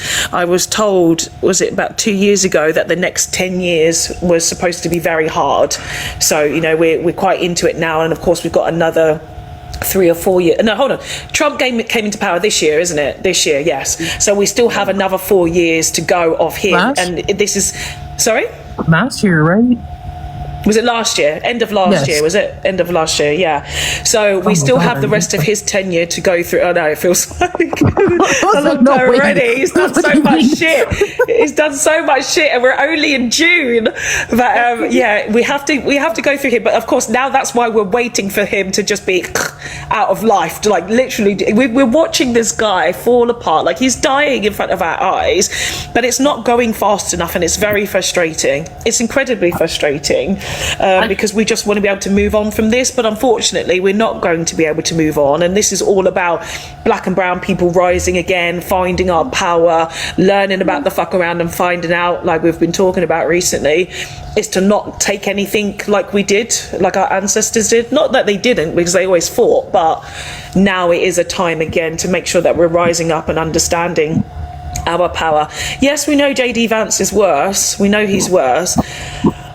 But you know, I feel like we're much more prepared, at least mentally and emotionally, to accept what's going to happen, because before, when you don't see it coming, you don't know how to prepare, right? But now we're actually preparing ourselves. And to be honest, like, he didn't win by that, but that, you know what, he didn't win by that many votes. It was only like 3 lakhs. That's the only difference, because when it was not a massive difference. It was like, if he was like winning by 10, 12, I can understand that. And to be honest, he didn't win with that. So if I think Kamala stands up again, I think she will win, definitely, by the looks of it. And Donald Trump just reminds me of, like, you know, oh, he's an absolute piece of shit. That's what it is, point blank. And also, now what he couldn't handle, you know, Zoran Mamdani, the New York City mayor. That what he did, he literally closed down that $12 billion deficit which they had, the loophole they had, right, with and taxing the rich. And this is the reason, because he is look, people are going to have biased opinions whatsoever, but as I said, I listen to news, I do my research and everything, and this is the problem, like because he's going to call them out. That's the problem. And they're not liking the fact, because he's coming out with the truth and all that stuff. So he's taxing the super rich. He's like, all these New Yorkers, those that don't even live in New York, or these elite mansions and all that stuff. Yeah, that's how it should be done, and that's how it should be done in the UK as well. You know? And I think it's really interesting to see, though, isn't it, just how American politics runs, and how quickly he's managed to make such an amazing effect. It's like in Switzerland, isn't it? What do they call them? I forget the name. In Switzerland, you know, they have their own government pretty much for each. What do they call it? The name is, I can't remember, because my uncle used to live in Switzerland, right? And he would used to tell me about how they control things and how they have a proper control of money. And I think it's really annoying in England, especially when you have certain councils and we're talking about potholes all the time. Pothole this, pothole that, pothole that. Just do the freaking road. No, it's not called a principle. No, let me look up the name real quick. They're called something, but they basically have better governments and they have better distribution of wealth. And I think this is what's really crappy about England, because, you know, they have that, we have the knowledge, isn't it? If they say, oh, well, if they didn't if they didn't use up all the council money, then it just disappears. We don't get to roll it over to something. That's messed up. Don't make people spend money on stuff that they like, on extra like paper clips or whatever. Like there's more things that need to be done in community. Why are these things not going to youth groups and all the things that, you know, you complain that you don't have? Put that money aside for that. Stop saying you're going to take it away. Let it roll over. Let it accumulate. Like, these councils in the sixth richest country should all be rich. Why are they struggling? Why are they suffering? It doesn't make sense. I'm going to look up that word. I'm going to look it up. Switzerland, what would you call it? Town names? I can't remember what they're called. Not town names, it's called municipalities? No. Town, maybe it's town system we call it. I need to think of the name of what they call it. Cantons. They're called cantons, yes. So Switzerland is a federal republic comprised of 26 cantons. So each canton has its, like I say, its own proper like government pretty much. And the way they run it, and as we know, Switzerland is like people say I'm being Switzerland, which means that they don't get involved in conflict. They are very neutral on a lot of things, and we know the distribution of wealth is incredible in Switzerland. Very good. People want to go there, of course, to work for work-life balance as well. Is quite quite good. And I think maybe the same would go for Scandinavian countries as well, right? Because they're very high in the happiness index. And what's also the thing they have in common? They're run by women. They're run by women. The Scandinavian countries are also falling into right-wing disarray. Also, are they? Yeah. Also, like Sweden has a Yahtzee party in their parliament, and they're very popular. There's still white people there, so yes. I mean, yes. But like, I lived there for almost a year. Which was 2024 to 2025, and while I lived there, there was a tea attack by a white man with a pew pew. Anders Breivik. Was it Anders Breivik? No. Someone else. No, this was in was 2020, end of 2024 or beginning of 2025. This was a white tea man who went into a school for immigrants that were learning to become nurses, and he pew pewed them. Oh my god! I'm looking this up now. Yeah, this was the first pew-pew attack in Sweden in like 20, 30 years. Orebro. Yes. Yeah, 10 Orebro. people. Yes, good. that's what it was. Thank you. Yes. Yeah, February 2025 at Campus Risbergsa, an adult education centre in Örebro, Sweden. The shooter was identified as a 35-year-old white man, of course, it's always them. Rickard Anderson killed 10 people and wounded 6 others before committing suicide. But we want to pretend people, like, Scandinavia is so dickhead, above it unalive all. yourself after. It's pathetic. Sorry, It's say so again? low. I said, like, Scandinavian countries or like northern countries like to pretend that they're very above it all because we never participated in colonialism, we never did the racism, we're so whatever the fuck. Look at this. They was there a little bit though. They were there a little bit. Switzerland, sometimes. Norway and Denmark were. Yeah, Norway and Denmark were, and they were the first country to actually say we don't want to be involved in the transatlantic slave trade. But yes, they were there. They were Denmark still present. and Sweden were they were there. just not like a. Yeah, they were just not like a big player. Of course, like Britain and Portugal.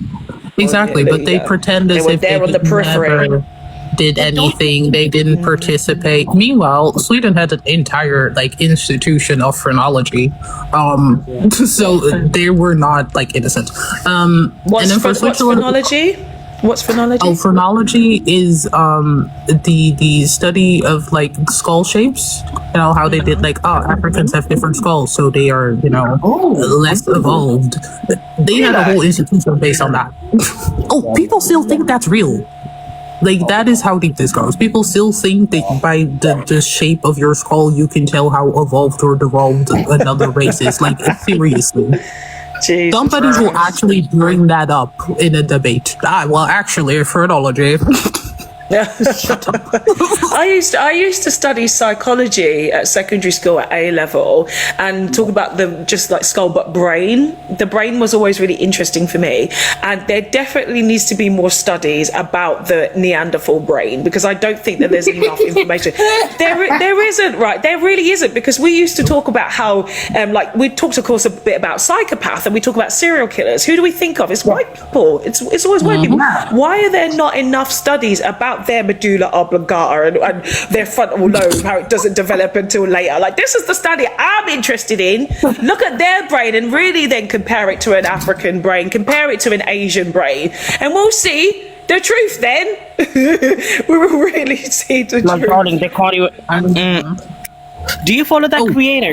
Do you follow that creator who actually goes out and when he interviews, he's a black guy. He asks this question: "What's 2 + 2?" What is Yes. Oh my!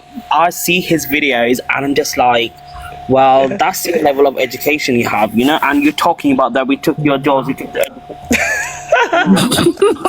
Yeah, it's so terrible, really basic stuff. But this is it. This is why it's really important to know the countries that you grow up in and the propaganda around thinking that the US has a great education system, thinking that Britain has a great education system. It doesn't. It is the people as individuals, and culturally, if our parents kick our asses to learn more and to be better, then we become better. That's Because it. Go on. Sorry, Before I say this, the thing about Switzerland being neutral, that's also propaganda, because to be like not invaded, they they basically just held some stuff for Germany so that they wouldn't invade them. That was the tip for tat that they did. So it wasn't neutral. They were just like, oh, if we do this little thing, can you leave us alone though? And then Germany was like, okay, fine, all right then. Yeah, like that's also propaganda. Okay. Like I grew up in the Netherlands, and I used to think that we had good education. And now when I talk to Dutch adults, I'm like, oh, we learned the same thing. However, you were left in the gutter, and it's definitely because of my parents, because I don't know what you're saying, but no. It's so sad. And should I tell you one thing why Switzerland is neutral? You know, most of the corruption money is held by the Switzerland banks. All the corrupt leaders' money is in Swiss accounts. I'm talking about you, like most of the Indian dirty politicians' money is like all the dirty corrupt leaders, whether it's Trump or anywhere, all of them have their bank accounts in Switzerland. Yeah, that's why they're neutral. We talked about this actually, I think, on the last live about how, of course, you'll get people who then, of course, uphold the system. So from India and Africa, Pakistan, etc., is that they take people from our land and educate them in the white Western European world, so then they continue that cycle as well, and then it, of course, it just still remains a problem. And that's why, like I say, as part of the diaspora, us lot here, we're supposed to be the ones to make sure that that gets stopped, that doesn't continue. We got work to do, guys. I am 100% convinced that we are meant to learn whatever we can, take that knowledge, and get the fuck out. Yeah, we need exactly. to. That's what I did. I'm gone, guys. I'm gone away for everybody else. I came up because you said something interesting, and now I want to know how you do your job, because I also want to do that job. Okay. I've been a financial dominatrix for like 14 years, I think it is. 14 years. It happened by accident, and this is where you get to know men. If you're a girl on social media, which is interesting, this social media ban, right, that's been in Australia now over 16, and then also for Britain as well. I mean, when I was 16 online, thinking about, if you guys know Face Party, I don't know how old everybody else is here, but Face Party was like the original Facebook. Face Party, and then of course we had MySpace, and then there was Bebo and High Five and all these other platforms, right? So because I'm the first generation, I'm an ex-millennial, right? So I'm 1983, which means that I grew up without internet, and then I saw the internet, and I saw these things become popular. Do you remember at that dial-up? time, I remember, Dial-up. Do you remember? Dial-up. Oh, dial-up, yeah, AOL. I used to run the AOL CDs. Yeah. We used to use the AOL CDs. Me and my friend at university, because we didn't want to pay for internet, so we used to just get the 30-day trial CDs and run on that. But Chan, you had AOL as well, yeah. American Online, like we had that. So being online at the ages of 14, 15, 16, it was diabolical, truly diabolical. And I agree with the ban for you should be older.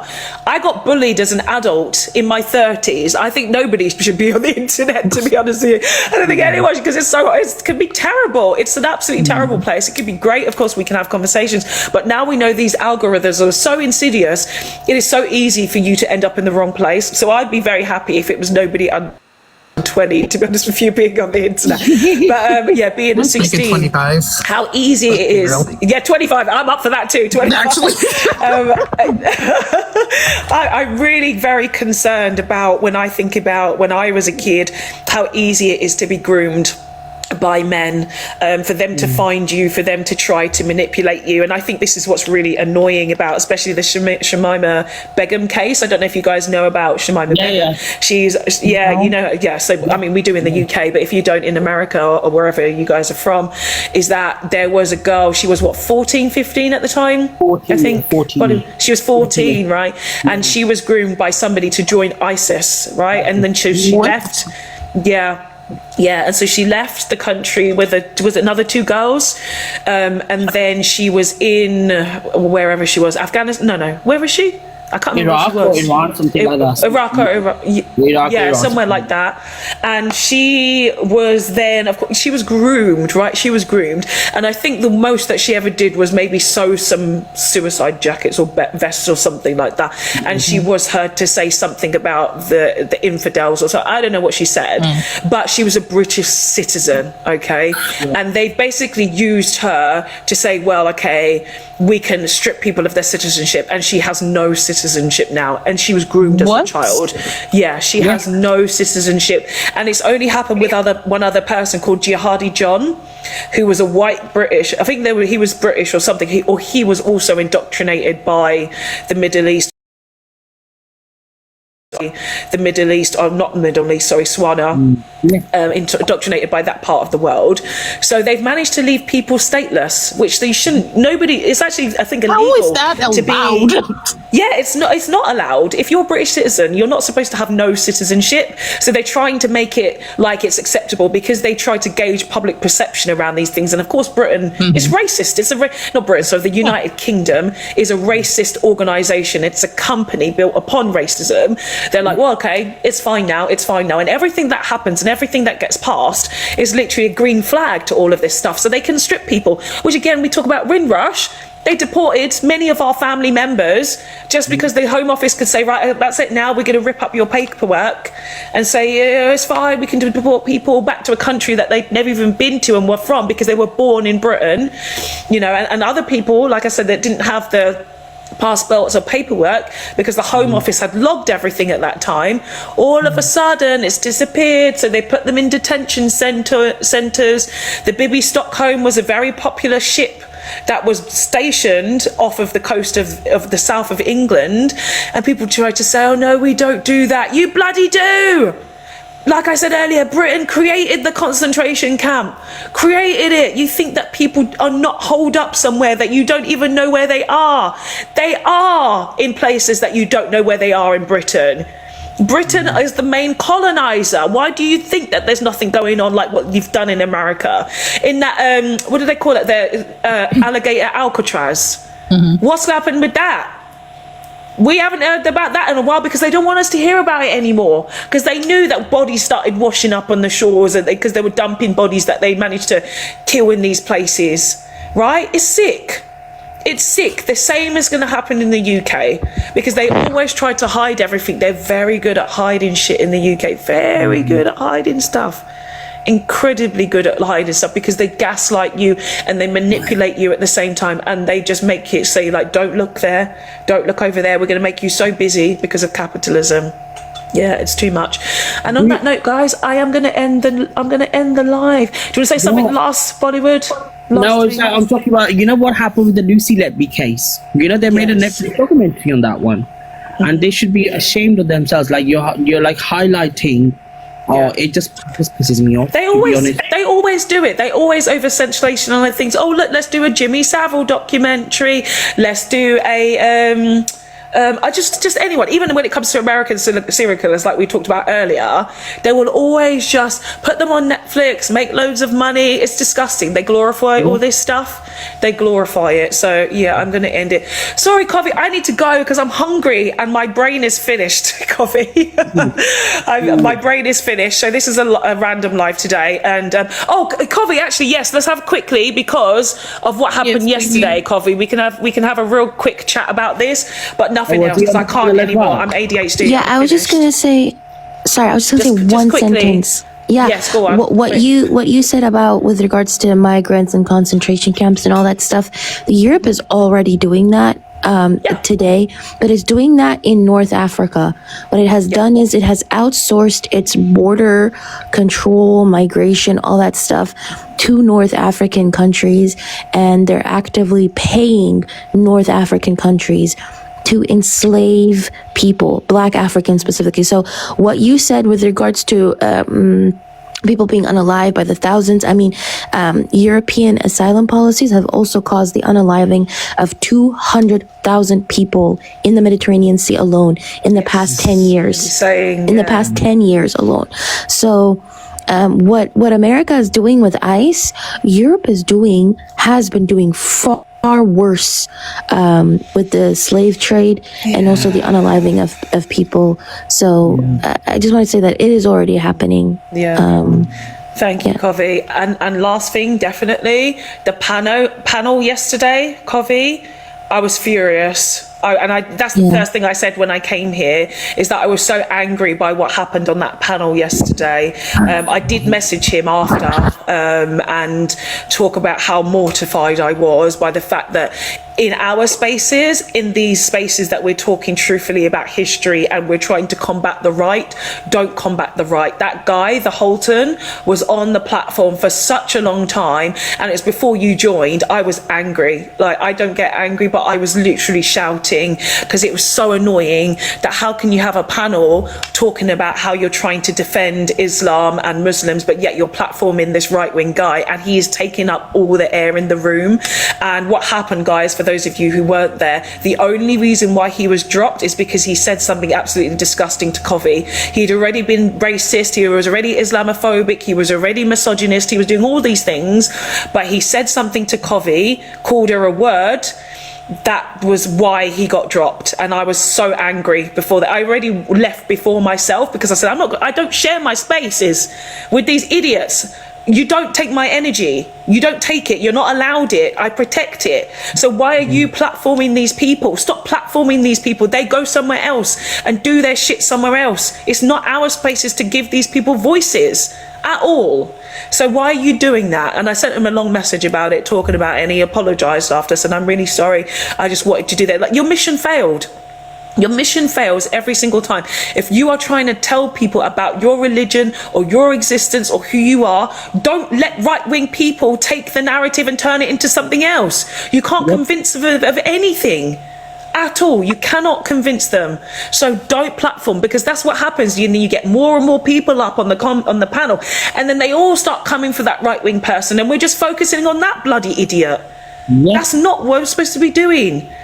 The topic is as the topic is. Focus on that shit. And so I told him, I said I was annoyed, I was angry, I'm disappointed. I know a lot of other women unfollowed him because of that, and it was furious. It was annoying. And it was annoying for me because I wanted to come back in the conversation and I couldn't, because that guy was up there for such a long time.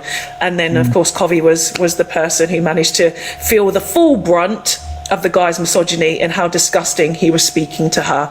So it was very annoying, very frustrating.